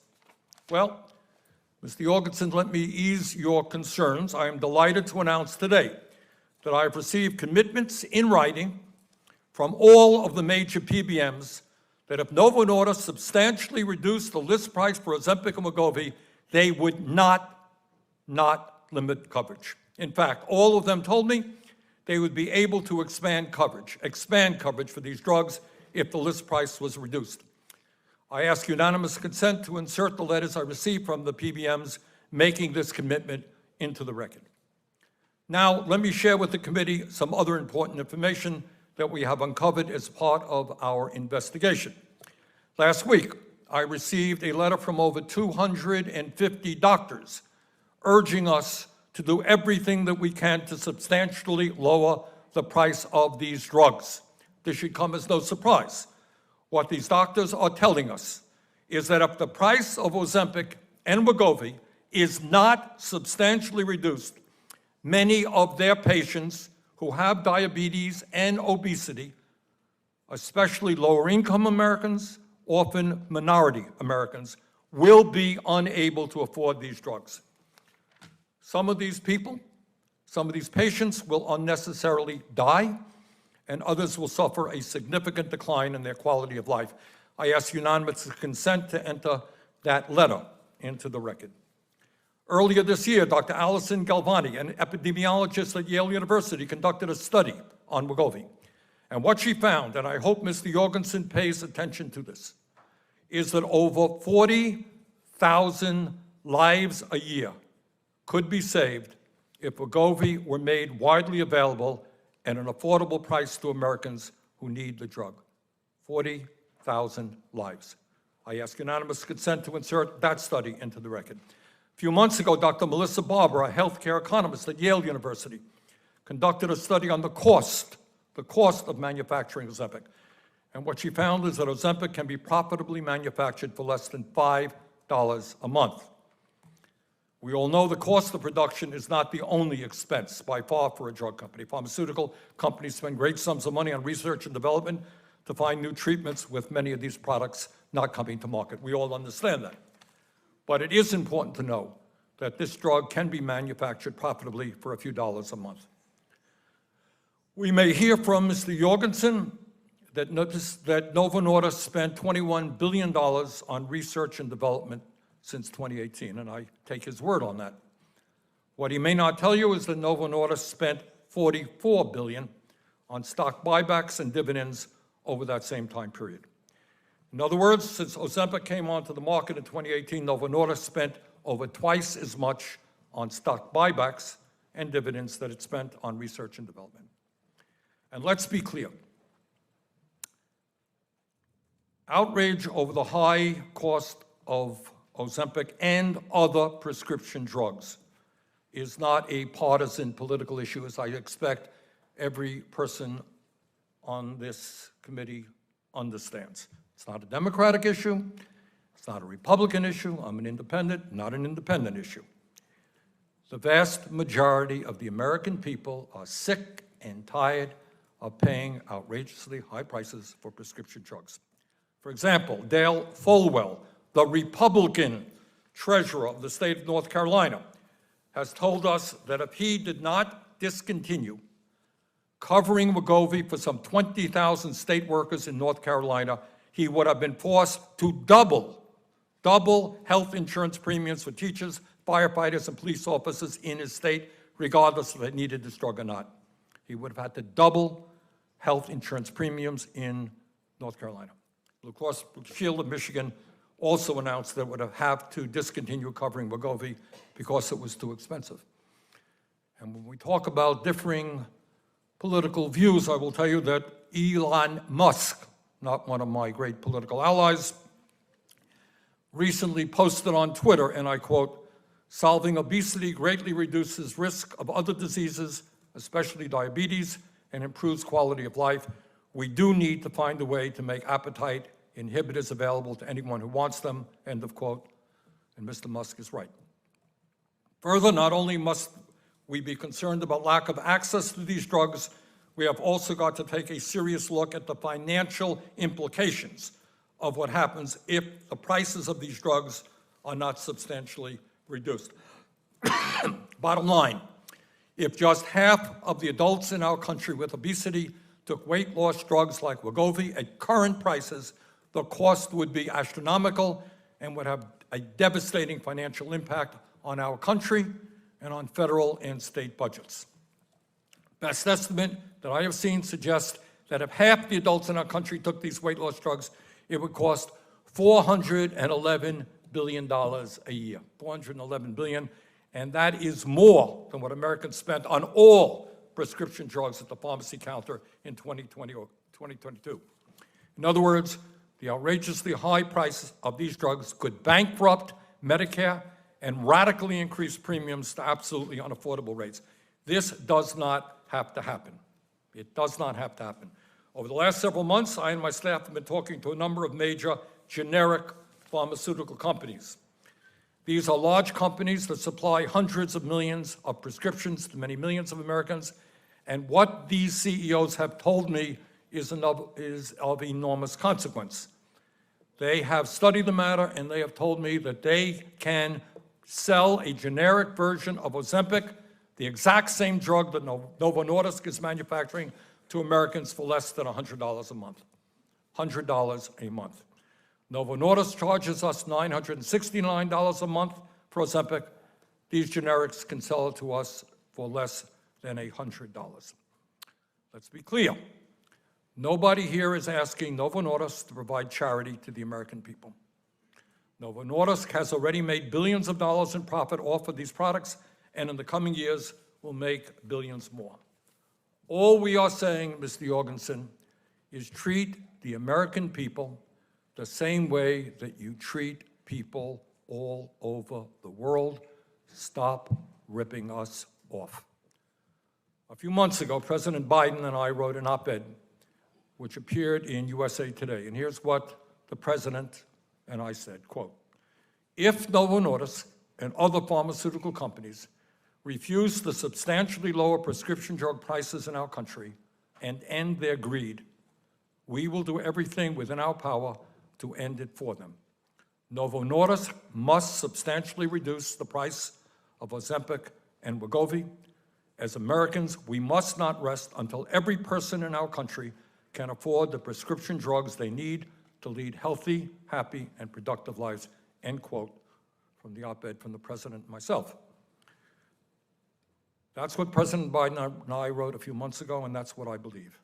Prescription drugs in this country must be affordable, and we must not be forced to pay far higher prices than people in other countries for the same exact product. This is especially true when we face a national emergency in terms of the twin epidemics of diabetes and obesity, which, if not addressed with lower-cost drugs, could cost us tens of thousands of lives and an unimaginable amount of money. Congress and the administration have a moral responsibility to act now, act boldly, and to protect the American people. I know that's long, but it was a good one. Like, we'll have shorter clips going forward, but I think it's important to hear that he's trying to say this is way bigger than the expensive GLP-1s, because everybody, like, it's way bigger than let's just lower the price for GLP-1s. Like, it's prescription issue, it's people that are sick, it's how big this is, it's the drain that all of this is putting on our economy, on getting to Medicare and Medicaid. Like, it's not changing. It's not getting any better. Like, we got to do something. It's literally the definition of insanity at this point, Yeah. Yeah. Bear, what was the one that you want to do next? You're on mute. Well, I want to hear what, like, I know what me and you think. I want to hear what Kat thinks about everything What do you think, that Kat? Bernie said. I like the part where he said he and the president, if they don't address this, then, we'll step in and address it. Also, it's, I guess, kind of how we live. I guess I've been sort of in like a vacuum when you don't really worry about things until it affects you, sort of like it. So That's very common, for sure. And it still just surprises me, but it doesn't surprise me. The hospital visits due to the high cost of pharmaceuticals, just the drain on healthcare. Yeah. Is due to pharmaceutical costs. It's maddening. It's insane. Yeah. Yeah, I agree. Yeah, I agree. I really, my favorite part of it, and the reason why I wanted to play all of it, and I apologize for the length of it, is I loved how informed Bernie was. Yeah. On Mhm. every point that he made, and it wasn't a series of talking points. Yeah. It was really well thought out information. It, like, you could see his passion in everything, and I loved it. And I saw the comment from Patrick, and I agree with him a lot in regards to the overly processed foods. Yeah. There was a senator towards the end of the hearing that talked about that. Mhm.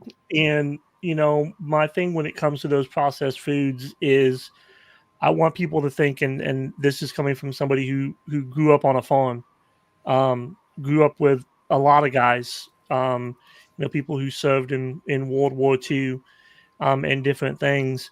And a lot of the food that we have, the reason why it's processed, I want people to realize it's so you get it and it's fresh and you can keep it longer and there's more of it. At the end of the day, a chicken who has not been through everything that that they do, the breasts are smaller. Like seriously, y'all, you can get a chicken breast that's been through everything from Tyson, and it's like this thick. And then you can get a natural chicken breast, which simply just means that they haven't been given a bunch of crap, any preservatives GMOs, and in their food and stuff. Hormones, yeah. And it's this thin. Yeah. It's not as thick. We got to realize a lot of our processed foods, folks, it's to feed everybody that exists on this planet, and it's so that you get it fresh. The way I ate as a kid, living off the land, I didn't have a lot of processed food. I ate deer, I ate squirrel, I ate wild boar, I ate everything that I could hunt. Yeah. And I got the processed stuff every once in a while. So that's just my 2 cents on that. But what I want to play next, because I think it's really important because it's something that we've talked about a lot, is I want to play, and I'm y'all, what I'm going to do, I promise you, tomorrow for paid subscribers on audio, you guys are going to get an audio file or a listen of all the key moments that I pulled from the committee hearing. So if you're a paid subscriber on audio, you're going to get to listen to everything that I don't get to play tonight, because I didn't pull all that for y'all not to hear it. So that's that. Oh yeah. Okay, that's how the bear feels about that. That's That's how the paid bear members feels. content. I like it. Yes. You can do it on YouTube too. You can do it on YouTube too. Okay, I'll do it on YouTube too. Everybody who's a paid subscriber to either YouTube or audio is going to get that stuff tomorrow. All those clips. Okay? I will make a point of it tomorrow. So we are going to actually listen to Lars's response in regards to the PBMs, and then a couple additional senators I'm going to play as well that says some additional stuffs in regards to PBMs that I think are important, because at the end of the day, as we discussed with Dave, the PBMs play a large part in this. Yeah. Jorgensen and his company play a large part in it as well. But let's listen to what was said about the PBMs. I agree. Just real quick for Virginia. Yeah, Virginia for sure. I mean, honestly, like when Bloomberg interviewed us after, one thing I said, look, no matter what, never ever was that man, the CEO of Novo, going to say, I charge you all of that because I can. Yeah. Like, do you know what I'm saying? Like that, ultimately, it's a business decision, right? They need or want, however you want to look at it, to make a certain amount of money. If they can't do it the rest of the world and they can do it in America, they're going to do it here. That, like, at bottom line, if they can get away with it, they're going to do it. And So he kept putting it back on insurance. but he was never going to say that. Ever was he going to say that? Like, no, and he's not going to but admit at it. the same time, it's like, I still understand his point. And as we go through and look at the clips, we can see how it's not as black and white as you think, Yep. All right, folks, here we go. All right. Listen, you have told this committee that you are concerned that if you substantially lowered the list prices of Ozempic and Wegovy in the United States, PBMs may take these drugs off of their formularies and deny access to patients who need these drugs. I think you used insulin as an example of that. However, I have received commitments in writing from the major PBMs that if Novo Nordisk lowered its list price, they would not limit access to Ozempic and Wegovy and would not take these drugs off of their formularies. Given this fact, will you commit today that Novo Nordisk will substantially reduce the list price of these drugs in the United States so that the American people are not paying higher prices, far higher prices, for these drugs than the people in Europe and Canada? So thank you, Senator, for that information. That's new information for me. Anything that will help patients get access to affordable medicine, we'll be happy to look into. I'd just like to make a comment also that the experience, as you also allude to yourself, from insulin is one of when we had a discussion last year in the hearing on insulin, we actually lowered insulin pricing. That had a consequence. So when we dropped some of the insulin prices, we had our products dropped from formulary coverage. So less patients got access to those insulins. So I have a bit of concern how this could play out, but anything that can help patients get access to the medicines they need at affordable price point, we'll be happy to collaborate around that. Are you prepared to have Novo Nordisk sit down with the PBMs who have made that commitment to me that they will not take your products off of the formulary, sit in a room with us and work on an agreement? I'll be happy to, as I said, do anything that helps patients. And I don't know under which conditions such a promise comes. I haven't seen any of that. Okay, I will get you they're in writing and I'll get you the letters. That's a big deal. Jorgensen, welcome and thank you for Why didn't that attending make this, hearing. Look, Why Novo didn't that make- Nordisk Oh, no. is not the villain in this story. this is important. Novo Nordisk is not the villain in this story. They're a hero.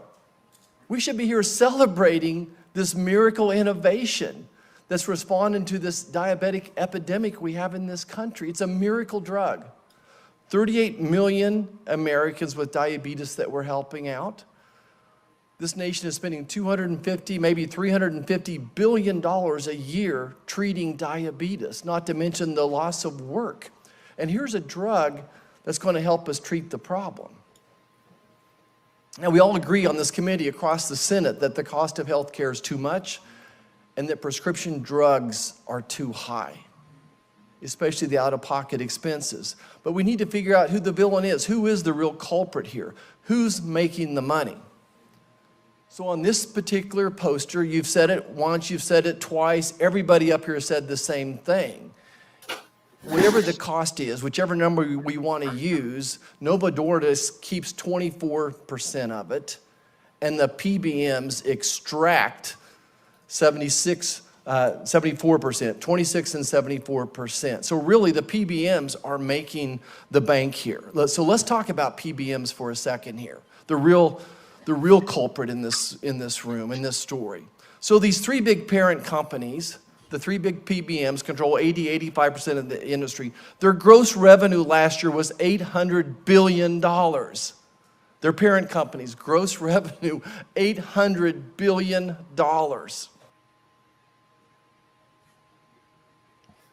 And then one more, and then I'm done. Oh, you're like, they're gonna put back. Okay. If you drop the price of these obesity drugs, PBMs would take them off their formularies. But here's what the PBMs say. Cigna Express Scripts, the question they were asked is, if Novo Nordisk lowered the list price for Ozempic and Wegovy tomorrow and the net cost stayed the same or went down, would your PBM limit access? Here's what Cigna Express Scripts said. No, if Novo Nordisk lowered their list price for Ozempic and Wegovy tomorrow to a price that was the same or lower than current net cost, that change by itself would not result in less favorable formulary placement. To support this claim, the company provided an example. It did not disfavor a competing weight loss product, Eli Lilly's Zepbound, even as it launched at a list price 20% lower than Wegovy. Here's what United Health Group Optum RX said. No, assuming the net price remains the same or lower, lowering a medicine's list price would not lead to less favorable formulary placement by Optum RX, particularly for high-demand drugs like Ozempic and Wegovy. To be clear, lower list prices and lower net prices support formulary placement and access. CVS Health Caremark said something similar. It said the simple answer is no. In fact, we can point to recent history as a proof point. When Novo Nordisk drastically reduced the price of their insulin, Novolog, in 2023, it did not result in a less favorable formulary placement with Caremark. And they were also asked if Ozempic and Wegovy were available for $100 per month or less, what impact do you expect that it would have on coverage and access? Cigna Express says if Novo Nordisk lowered the price for plan sponsors to $100 or less per patient per month, we would expect the vast majority of our clients to expand coverage and access to these products for diabetes and weight loss, assuming clinical evidence continues to support efficacy and safety. CVS said lower list prices would open up access for obesity treatment in particular.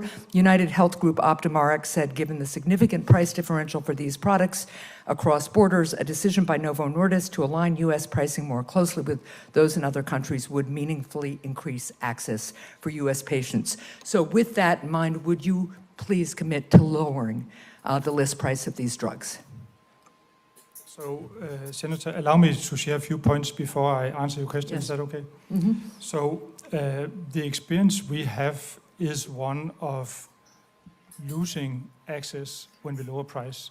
I know you can always find specific plans that did include insulin with a lower price, but the broad, totality is that less patients have access to our medicines when we have lowered the price.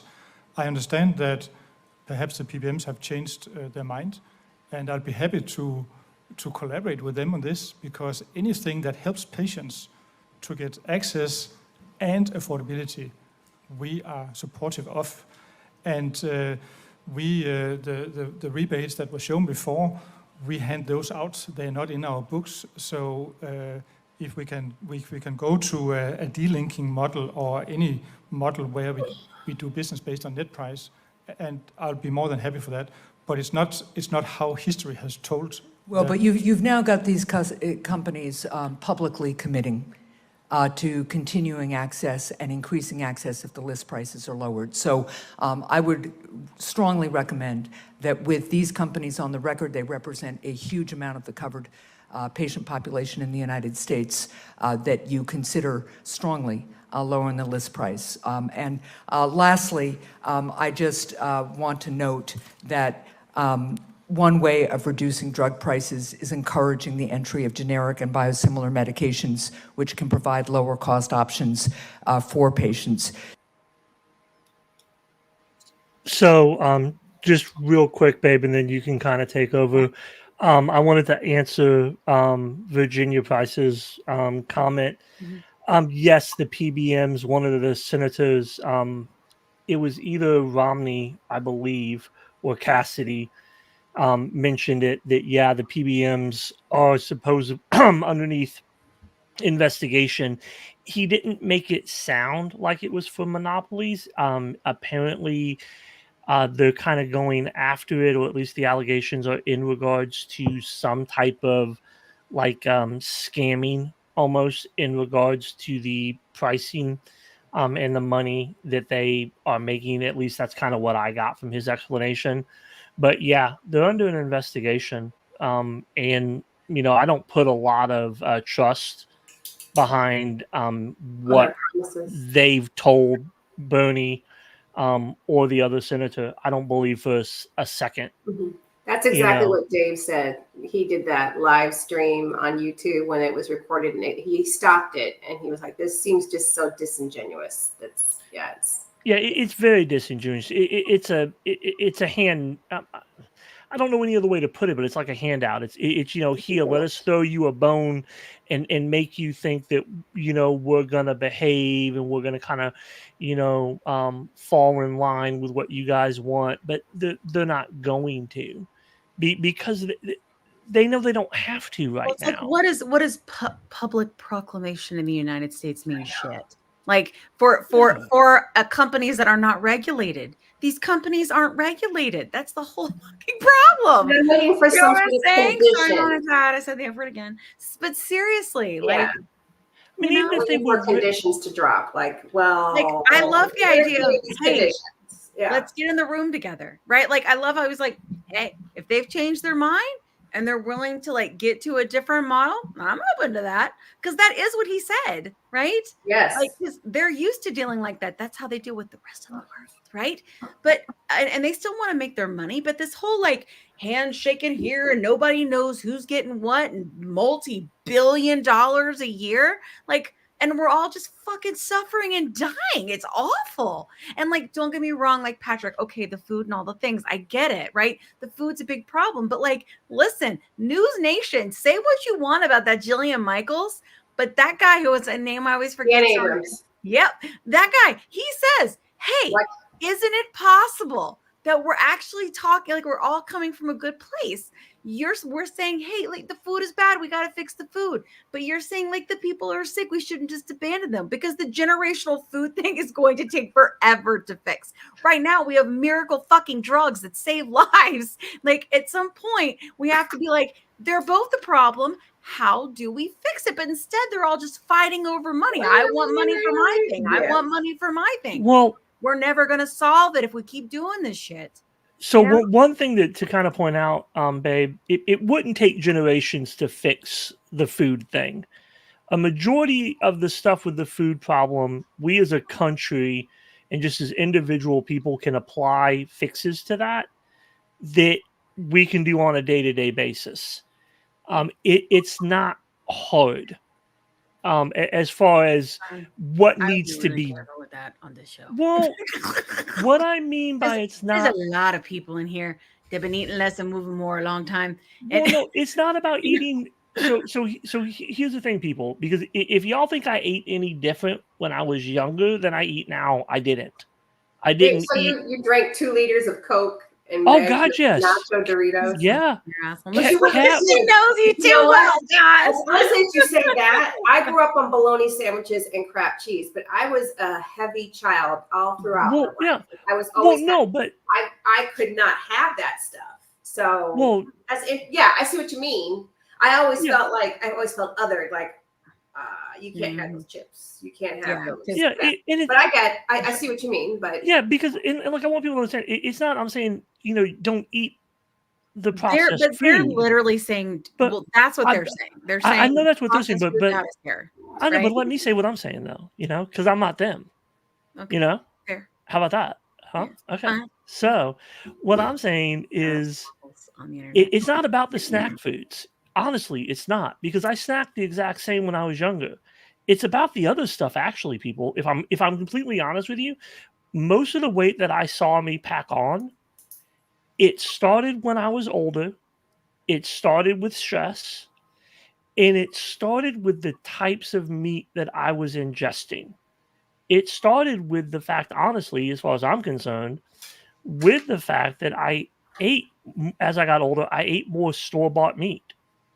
yeah, but don't you think maybe just over time, because your metabolism is not as efficient as you get a older, lot of things and go you're into consuming a lot of sugar. What we called it pop, right? Pop was a treat because it was a frill. My parents couldn't afford that, so we could only have it on a special occasion, right? Actually, my mom would buy Coke if we had stomach aches. That's how old I am. Yeah. Oh, no, my mom and dad did that. Yeah. So I think over time that sugar probably, eventually it does. It's what the doctors have said, right? Is like on our show, 70% of your weight is predetermined by genetics of what you're going to be, what you can get. And maybe as you age too, like maybe your metabolism as it ages, that's also probably genetics, right? Yeah. Yes. So that's what they've said. 70%, there's not shit you can do about it. Then you got 30% to play with that you're in control of, right? So that's the eat less, move more garbage, right? Sorry, I'm just saying. But you know what I mean? Like that's where that comes in. And then God forbid you have something like PCOS, right? Which adds or additional complications like issues with your thyroid or any other medical issues or these autoimmune issues or genetic issues with your heart or anything like that. Then all of that is just continues to make it more and more complicated. It's not just the food, right? It's not just genetics. It definitely is environment as well. It's a perfect storm of everything. That's the problem. So, but what we do know, right? We have to focus on what we do know, right? Is that genetics is a huge piece of it, right? And we know that the food and the garbage in our country it's straight trash. It really is. And we all eat it and we all live this, it's a very different, like, look, obesity is in other countries, but it's nowhere near as bad as it is here. And I think a lot of that is our culture and our fast moving and all the things that we do here. And we don't walk everywhere. It's just that's not how Americans are. That's another thing too, John. You're probably more active as a kid. You lived on a farm, so it's just different. Yeah, I mean, it's just very active. Yeah. Well, yeah, no, and I'm not like I think what I said, I didn't say it the best way. That's What I'm saying is that as a country and as a society, we can change the types of food that we're willing to consume and that we want to eat. Like when we went to the grocery store, if we picked up the quote unquote organic thinner chicken breast more often than the big fat thick ones from Tyson, that's a change that we can make that affects the GMO food that we're eating. That's what I was attempting to say. And everybody, please keep in mind I'm autistic, so I don't always say things the right way. But that's what I was attempting to say. I think you did fine, honey. Yeah, that's what I was attempting. Be careful. These people are hungry. They'll eat you. It's almost shot day. One of the things, I actually used to work for Philip Morris and Kraft. I actually worked for Oscar Mayer for like 6 months. And that was really cool. That really was. 6 whole months. Just the sound like a great place. I mean, we had great food. Yeah. I had awesome food. I remember the vending machines, y'all. It was super weird, the Philip Morris thing. I feel like it was like a quarter to get stuff. Like I would get. There could be a whole documentary. Well, Philip Morris actually owned at the time I worked for them. At least they owned Kraft. Yeah. They owned Oscar Mayer, and there was one other that they owned as well. Like they were a really big deal because I remember I worked for them, and that was when they had to release they had to release this big book explaining like the effects of cigarette smoking and all the negativity and everything with it. And when I got to work, everybody's locker had a copy of it. Like they gave everybody in the company If a they copy. ever do if they ever do make a documentary about how, like, I bet if they start digging into how bad the food is here, it would terrify us. I mean, I get it. Like, I have a younger sister. It just all plays a role, but we can't just abandon the generations that are here that it all broke. Like, you know what I'm saying? I think it is a perfect storm. Like, I do think also what's kind of working against us as well. I have a younger sister that works in agriculture. We're so good to have you. Organic is a farce. Organic is a farce. It This is. is straight trash. That's just what the marketing. documentary should be called. When we actually have one that's about food and how bad it is, it should just be called straight It's trash. a farce. Like, the only way you really get organic food is if you grow peaches in your backyard. Like, that's organic. And then the levels of what makes things organic, you can't use fungicides or herbicide, but there's fungus that causes cancer, but you can't use fungicide in organic farming. There's so many layers to it. So I know you all want to go to Whole Foods and feel like you're doing so great and spending your entire paycheck on some organic blueberries. Yeah. But it's bullshit. It's all bullshit. It's all bullshit, straight trash. Yeah, like if you want actual organic food, I'm gonna tell y'all the best way to do it. Grow it in your backyard.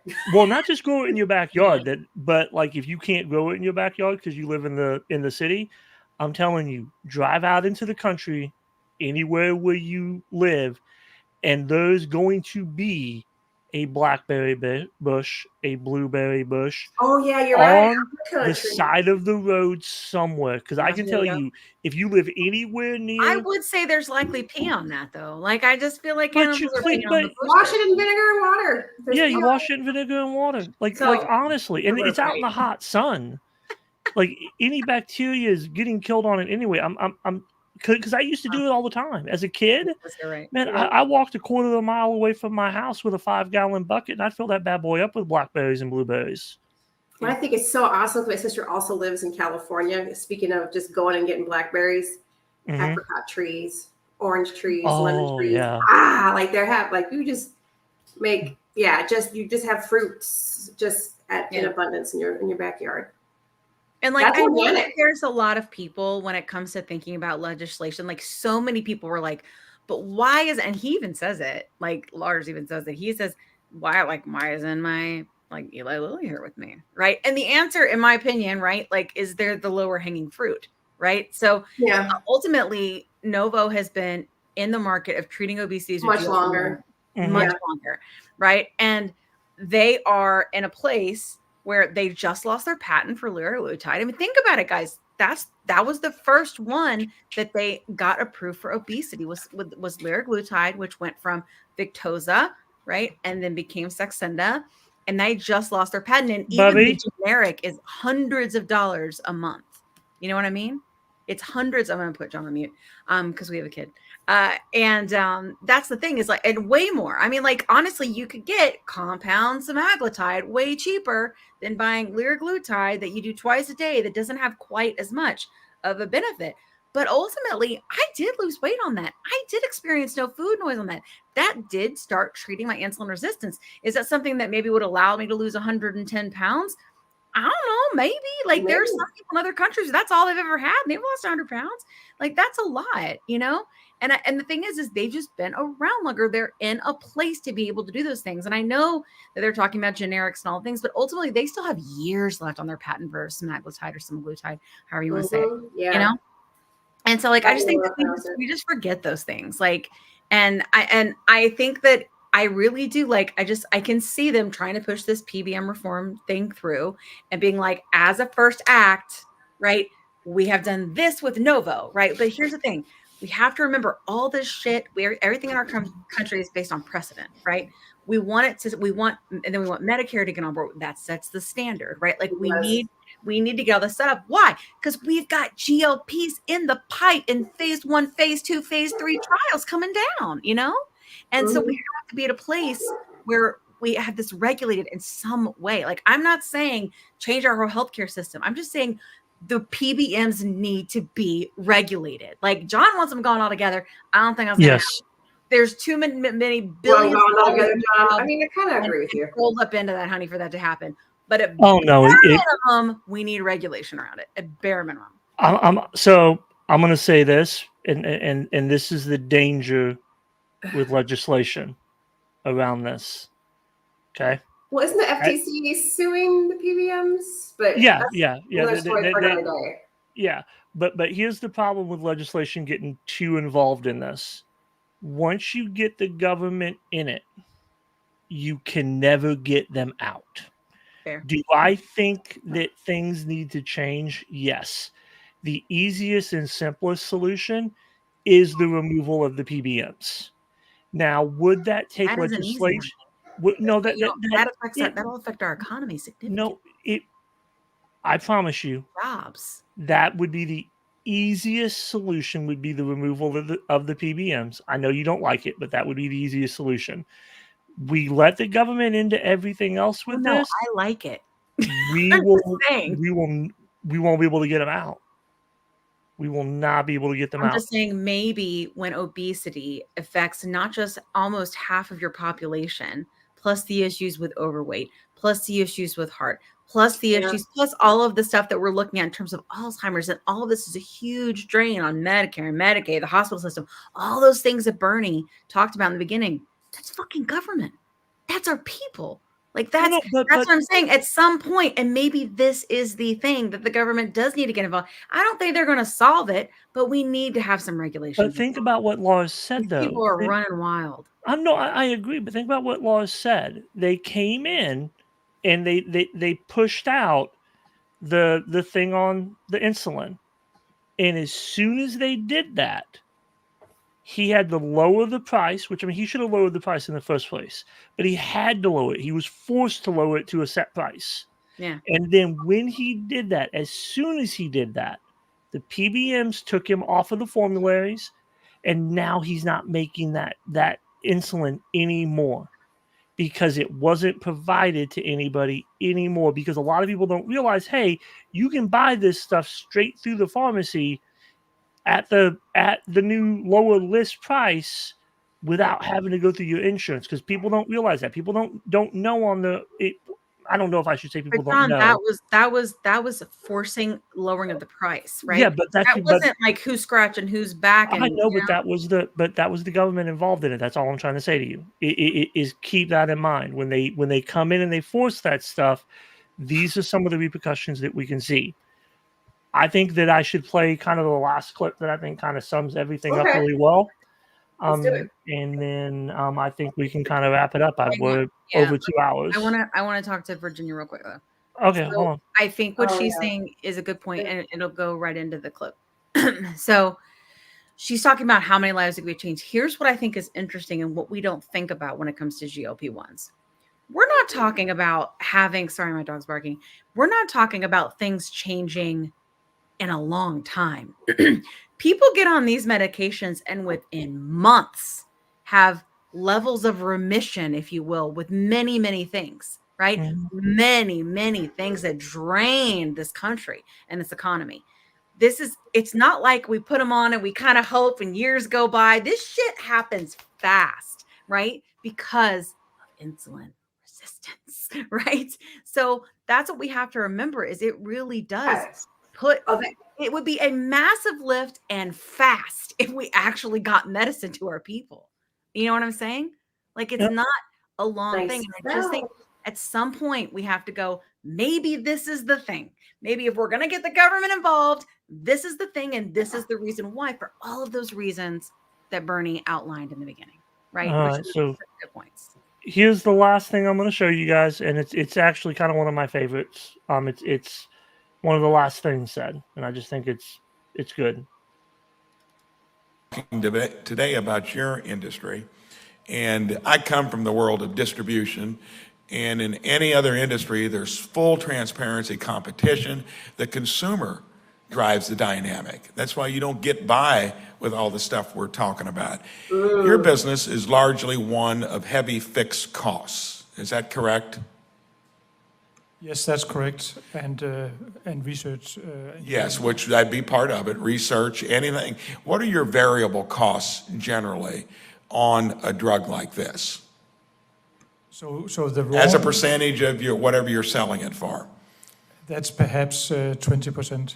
So it's very low. Are you making a profit on your Ozempic product when you're selling it to Australia for $87 and you're selling it to the US for $936? Are you making a profit at $87? Yes, we are, and the price you mentioned in the US is not what we get. That's the list price. So what are you getting in the US? What price? So I mentioned that on average for our products, we give 74% in rebates to PBMs. And that was a chart that Senator Marshall held up, that PBMs are making 74%, and you're getting 26. Yeah. So you've got a screwed up industry. Number one, when I've talked to other pharma folks, they regret that PBMs ever came into it. It would seem like, since you make the product, that you could disassemble them or do something that would go around it if in fact this place won't do something about it. Have you ever thought of that? It's very difficult, Senator, Well, Lily because did. they control what insurance is put in front of patients.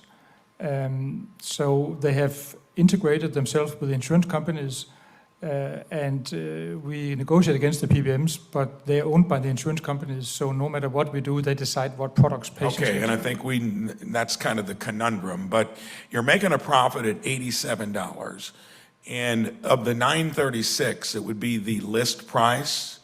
Is that total being split between you and the PBM?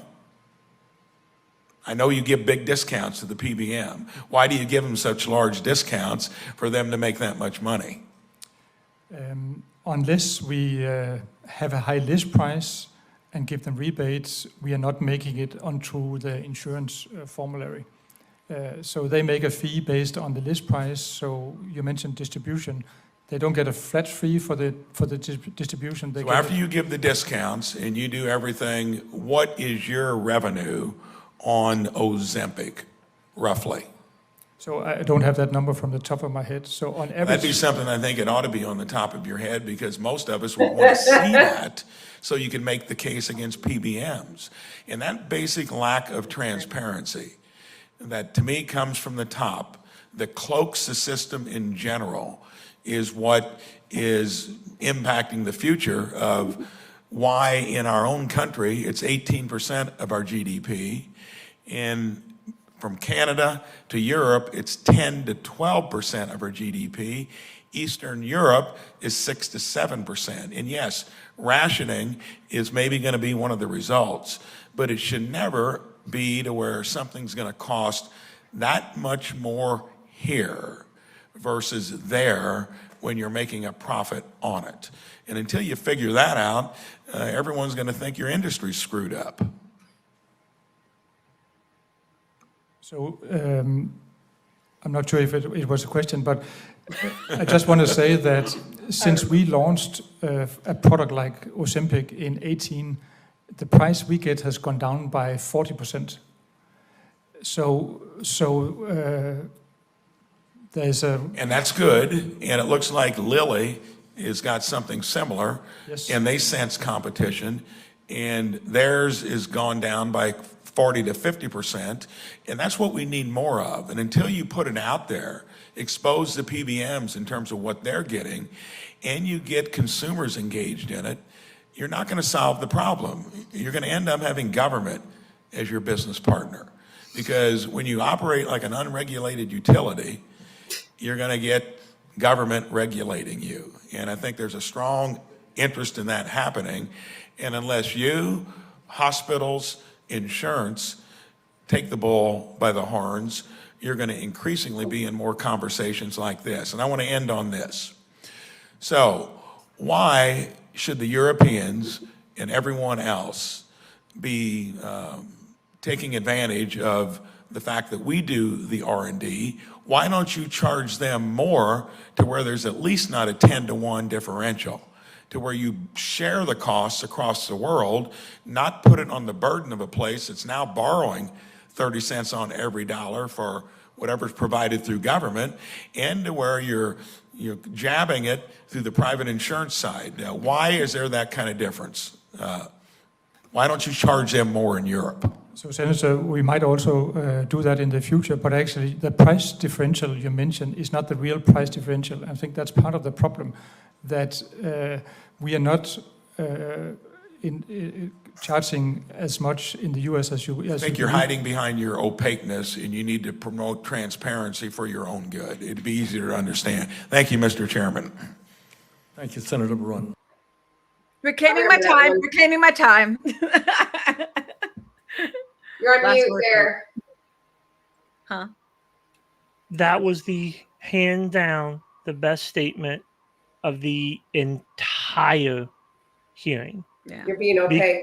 Because because they are, and at the end of the day, like that senator said in a very roundabout way, and your Lars doesn't seem to be getting it. At least his answers to indicate to me he doesn't get it. We as a country are going to look at that list cost, because that list cost is what is screwing us as a country. And it doesn't matter what rebates they're giving to the PBMs.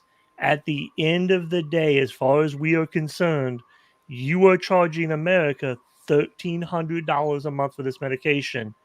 You need to change that. And if he changes that, that's all that matters. Because in this hearing, I didn't get to play the clips, but in this hearing, he talks about how he doesn't, a lot of the times, a lot of his answers comes back to, well, if I lower the list costs, it's not, covered by the formularies anymore, and people need insurance. At the end of the day, his job as a CEO is not to worry about whether or not me or anybody else in this country has an insurance plan. His job is to provide that medication, and damn it to hell, if he can provide that medication at $100 and that can be the list price, the last thing he needs to worry about is whether or not somebody in this country has insurance. It needs to be the fact that you can list it at $100. I can go to the pharmacy and get it for $100. A ton. I can buy. That's a good point for semaglutide specifically, John, because for any no, drug. but I mean specifically because Yeah. that's when it's been in market, and we know that the compound's dirt cheap, right? We Yeah, know and- that a lot of it's the pens, right? But if he were to do what Lilly did and have it in vials, They don't need to right? do that, though. They Just don't listen, need to. I'm just saying. I know, Listen, but I'm just saying. But we're talking about the medicine. We're not talking about the pens, which have been one of the biggest issues, shortage. Okay. Right.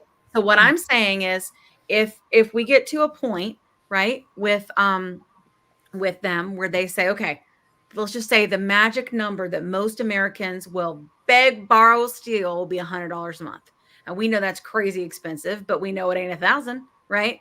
And if it's Yeah. $100 a month, they be side hustling, they be taking pictures of their feet, whatever it takes to be able to afford $100 a month, right? Like, you know what I'm saying? To save your life, you'll figure that out. You will, I mean, don't get me wrong, like in terms of poverty and stuff, no. But average, like if we're talking about just like the average, like middle American that has a job and has insurance, like if they can just say screw insurance and go pay $100 at the pharmacy, they'll do it. They'll do it. They will. And that's what, happen. and that's what I've been saying. Yes. He doesn't understand that all he has to do is lower that list price. It doesn't, the formulas and nothing else matters. What matters is what that freaking list price is. Lower that list price, people Yes. will pay for it, everybody will have access to it. I'm tired of the government, I'm tired of CEOs, and I'm tired of PBMs playing in areas that they got nothing to do with. I agree with you. PBMs are not But I will tell you, doctors. I will not be paying for buy-up plans if I know that the only reason I need a buy-up plan is to be able to afford my GLP-1 medication. I'm gonna pay for the low plan, and I'm gonna go pay $100 for semaglutide at the pharmacy, and so then the PBMs are losing a lot more. And the PBMs will go away.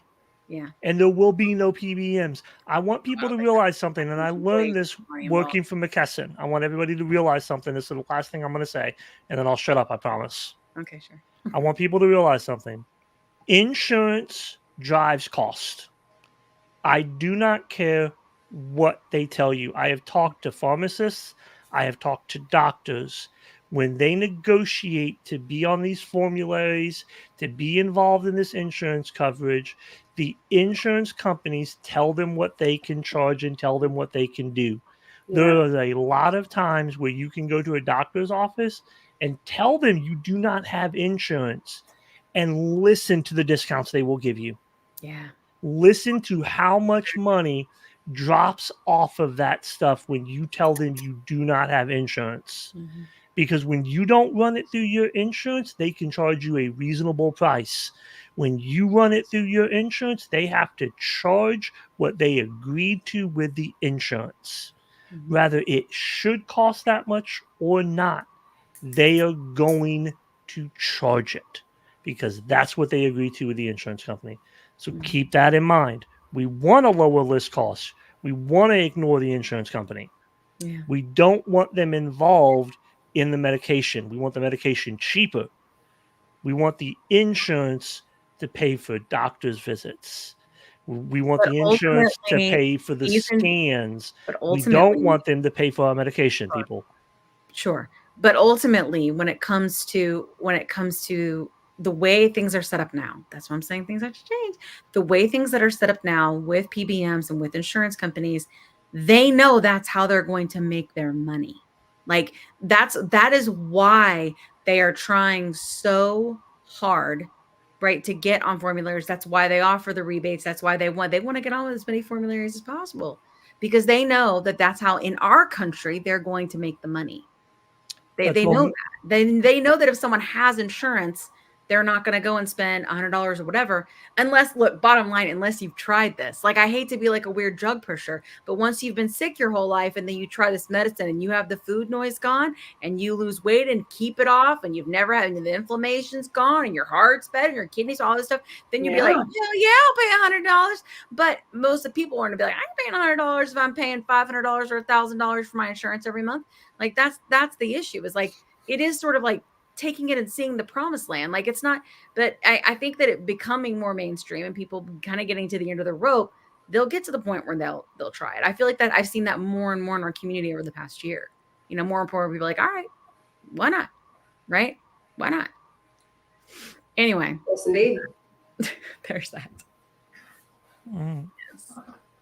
Bears said his 2 cents. I'm sure everybody hates me now, so it's fine. I think, look, this podcast, we share perspectives, right? It's we all have mine, it's different Pat, ones. it's yours, it's everyone in this chat right now, because that's who we are, right? We're everybody. So we have to make sure that we're considering those different things, especially as you and I, or you and me and Kat, or whatever. Like, if we get opportunities to share the voice of this community, we have to understand how other people think and why they feel that way, to be able to do that with any kind of justice, you know? Now, did they cut out everything I said? Yes, but I'm not going to look a gift horse in the mouth. More people know about the podcast now. More people know there's help. I'm excited about that. And everybody keep in mind who's listening to this, tomorrow, I can't promise you when, but tomorrow, there's going to be a special episode dropped on YouTube and on audio, with just the audio, with either the video or just the audio of all the clips that I pulled. Yeah. I'm not going to put any commercials in it. I want you guys Hearing to in hear a that. nutshell. That's what you'll call it. Yep, hearing it. Bear, no, what I'm going to call it, just so everybody's aware. Bear's favorite moments. Spoonie thinks you're from. Thank you, Spoonie. But Bear's favorite moments from the committee, from the help committee hearing. That's what we're going to call it. I like that. Bear's favorite moments, and it's not going to have a single. I'm promising you guys this right now because I'm the one that edits it and puts it up. There's not going to be a single commercial in it. No commercials, hallelujah. It is only for people who are subscribers, though. Yeah, I'm not going to make this for I'm not going to put this out there for everybody. You've got to be a subscriber. If you're a subscriber, a member, Tier not a subscribers subscriber. are free, like YouTube. Yeah, members. If you're going to YouTube be a is member, and you're going to get this content tomorrow. No Good freaking stuff, Bear. ads. Yay! Spoonies gives you hearts. Thank you, Spoonie. Love you too, darling. Love it. You Love know, I all want to y'all. say also, sometimes I'm doing this work, perspectives have sort of changed for me. Like sometimes because we've learned to evolve, and it just So yes, I mean, like, think about it, guys, right? Like, not to get super weird, like, we're ending it up like it's alive. Y'all know I used to be like Weight Watchers is the devil, right? And don't That's get me wrong, foosball. I Foosball's the devil. don't, Anyway. don't like them, but Oh God, I need to I watch that do movie, think Kat. that like Darn we've it. learned more, right? We've learned more on the show. And when you learn more, you can consider different perspectives and you can grow and you can evolve and all of those things. I'm never going to be a fan, but if they were able to actually adjust and do things, they are positioned in a place with money and with steam that they could do good things for more sick people. You know what I'm saying? Yeah. And I just think that's what's important. Like it's bigger picture, right? Not Kim's tremendous trauma from diet culture all her life, right? But like bigger picture. And I think what helps us do that? Knowledge, education, perspectives from not just our doctors, from our community and from their stories. It's important. And every time we have one, I learn something new, you know? And I think that that's why it's so important for growth, you know? Yep. How often do we do these lives? Yep, Virginia, just to let you know, we do it every other week, so it's twice a month.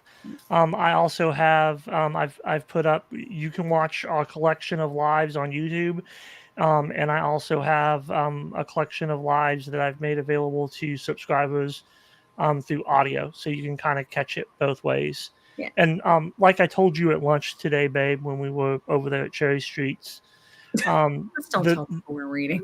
yeah, I'm not worried about it. I'm a big guy. But the thing that I've gotten passionate about on this, because, you know, I was always passionate about it to an extent because my wife's been involved in it, you know, for 18 months in some form of fashion. And it's just been amazing watching you go through this journey. But editing the podcast now and being more involved in it, the thing that I've really gotten passionate about is the information, the knowledge, learning from all of these doctors and you know, Dr. Rentia, Dr. Rosen, Lee, Young, all of these doctors, learning the history of this medication, learning how simple the actual thing is. Like the fix for what has ailed me is really not complicated. Its base is really so freaking simple. You have a deficit. It's the food hitting the right area of my freaking intestine to give me the hormone that my body's supposed to create to tell me that I'm full. If you guys have not watched that episode that we posted before we went to DC that explains this, watch it. It is so. It is. It's so simple, y'all. And I didn't know that. Yeah. I didn't know how simple it was. And as an autistic person, as a literal person, learning how simple it was and how fact-based it's been and just all of that knowledge, that's what I'm passionate about. I want everybody to know the knowledge that I know. I want everybody to just be able to learn it and to know it and to advocate for it. You know, the reason why I pushed for us being in Washington, the reason why I pushed for the shirts was because knowledge is power, y'all. It really is. Knowledge is power. And we as the community, we have more power than we know. Yes. We have more power than we know. And I want y'all to know, write your senators, write your freaking PBMs, write whoever you can send an email to and tell them your story. Tell them how this affects you. Tell them what you need. If we can't get rid of PBMs, which I don't know, maybe I'm wrong. Maybe we could never get rid of them. Maybe they're here to stay. Who knows? Yeah. But I'm telling y'all something that I learned. If we make them know what's going on, guess what, y'all? Shit rolls downhill. If you email the top person about something every stinking day or twice a week or whatever it is, eventually they get tired of it. They go to the people underneath them and they make changes. And I learned this when I was in my 20s. I had a car breakdown and the dealership I went to tried to jip me on an engine that I paid insurance to get. I called the head of the union for that company, for that repair. And y'all, after I got off the phone with him, within 10 minutes, the owner of that dealership was giving me a brand new engine for my car. Why? Because it rolled downhill. Yeah. I talked to somebody that made more money than he did, and I made that man's life difficult. Super easy to ignore a couple emails, right? Oh, it's yeah. a lot harder to ignore a shirt in front of you Mm-hmm. on television, talking to media, not just Yep. us. Like, this is, you know what I'm saying? Like, legitimately, if there's another hearing and we all show up in these fucking shirts, I'm just saying, like, and we email and we call and like, Yep. that's the thing. And there's so many of us. Like, And y'all, this you shirt, know? I swear to you, when we were walking around DC, I got asked by at least 8 people Yeah. what a GLP-1 was. What's a GLP-1? What's a GLP-1 like? And we What's would say that? the natural Yeah. ingredient, we're like, it's this, this, and that. We think it should be affordable for more people. They're like, word. Like it was Yeah. was Too great. simple, y'all. You could advocate Good what idea, you Bear. want to. Thank you. Thank you. Thank you. I know something every once in a while. Yeah. Good job. Nadine says nice things. Our son is autistic too. Yes, we are. Thank you so much, Spicy friends. Nadine. I recently found out about my autism in the last, 3 years, 4 years, it feels like. And it's nice to have an understanding of what contributes to how I think. And several times in the hearing, we heard some senators say, my constituents, I know someone, and they said this to me about their daughter. Like those stories, they can make it through. You just gotta annoy the shit out of these people. You know? do, guys. I'm I hate to telling say you. it, like they work for us. They do. Their Piss job is them to off, represent people. us. I'm telling you, piss them off. But Annoy I mean, I them. get it. I get it. Even like on my end and on like the work I do Monday through Friday. Yeah. You know what? You keep just here. And also, like, We just want to be out of doing my the hair. shirts in general, Kat, and John, like, the shirts in general, if you think about it, there are a lot of us that we don't want to talk about it. Like, I remember when I was, like, super obsessed, like, the first year, I was like, oh, my God. Like, right? And all the changes that go on and all the healing that you're doing mentally and physically. I remember being like, okay, all I ever want to do is talk about GLP-1s on social, on the podcast, with my family. I need to think about GLP-1s like politics. Just because you go to a party, it doesn't mean you go over in a corner and just tell everybody what you think about like yourself, right? So I had to like find a way to control it because I was like talking about it too much. People were like, yeah, it's great. Yeah, weight loss. Yeah, you know what I'm saying? Because that's what they heard, right? And I would be like, no, insulin resistance, right? And then I had to realize like I had to find a way to rein it in. But if you're just walking around and somebody wants to know, and you're just wearing a shirt about it, it's got the podcast logo, they can scan it and learn about it if they want to. That's a big deal. And you're not having to put yourself out there like if people want to know. Is very different when they ask you. You know what I'm saying? Like, and they've opened the door. Like, do you really want to talk about this? You know what I'm saying? Like, facts, Jessica. The squeaky wheel. The squeaky wheel. Squeaky wheel. wheel. Our son is 11 too. Our son is 11 too. Yep. And Nadine, you can email me at john@theplussides.com if you have any questions in regards to, being an adult male with autism or anything along those lines. Shoot me an email. We can talk about it. I can help with anything. I can answer any questions. Just let me know. Okay, I'm done. Sorry. Okay. Thank you for your kindness, Bear. Your perspective as always. You too, Kat. All right, guys. I think that's a wrap for this live. Let's roll the last bean footage. Ask us. Oh, we do. do We it. got to roll the bean. Roll the bean. And footage. we are out. Love you guys. See you in 2 weeks. Keep at it. 20 seconds a week to lose 20% of your weight in a year with diet and exercise. That's the power of GLP-1s through Ro. Ro helps find the medication that's right for you, based on cost, availability, and your weight loss goals. Losing weight with GLP-1s is possible through Ro. Are you interested in understanding GLP-1 medications like Ozempic, Wegovy, or ManOnMounjaro? Then join us on the Plus Side, Cracking the Obesity Code, the groundbreaking podcast helping people change their lives one episode at a time. The Plus Sides podcast is a disruptor. We're breaking down barriers, smashing stereotypes, and sharing inspiring stories that'll leave you feeling informed and empowered. Join us every week to learn from doctors who are specialists around GLP-1 medications like Ozempic, Wegovy, and ManOnMounjaro. They'll provide you with science and facts to validate these incredible stories. But that's not all. We'll also bring you the voices of the GLP-1 MUST HAVE TikTok community, real people who face the challenges of obesity-related diseases and disorders and discovered the incredible plus sides of GLP-1 medications. Our episodes are filled with heartwarming stories, laughter, and moments of triumph. You'll connect with our amazing community members who are reclaiming their health and experiencing their fullest lives. Are you ready to embark on a journey of discovery and empowerment? Tune in to the Plus Sides, Cracking the Obesity Code, and together we'll change the narrative around obesity and end the stigma. Subscribe now on YouTube or your favorite podcast platform and join our incredible community. Let's celebrate the plus sides of life together, because every story deserves to be heard.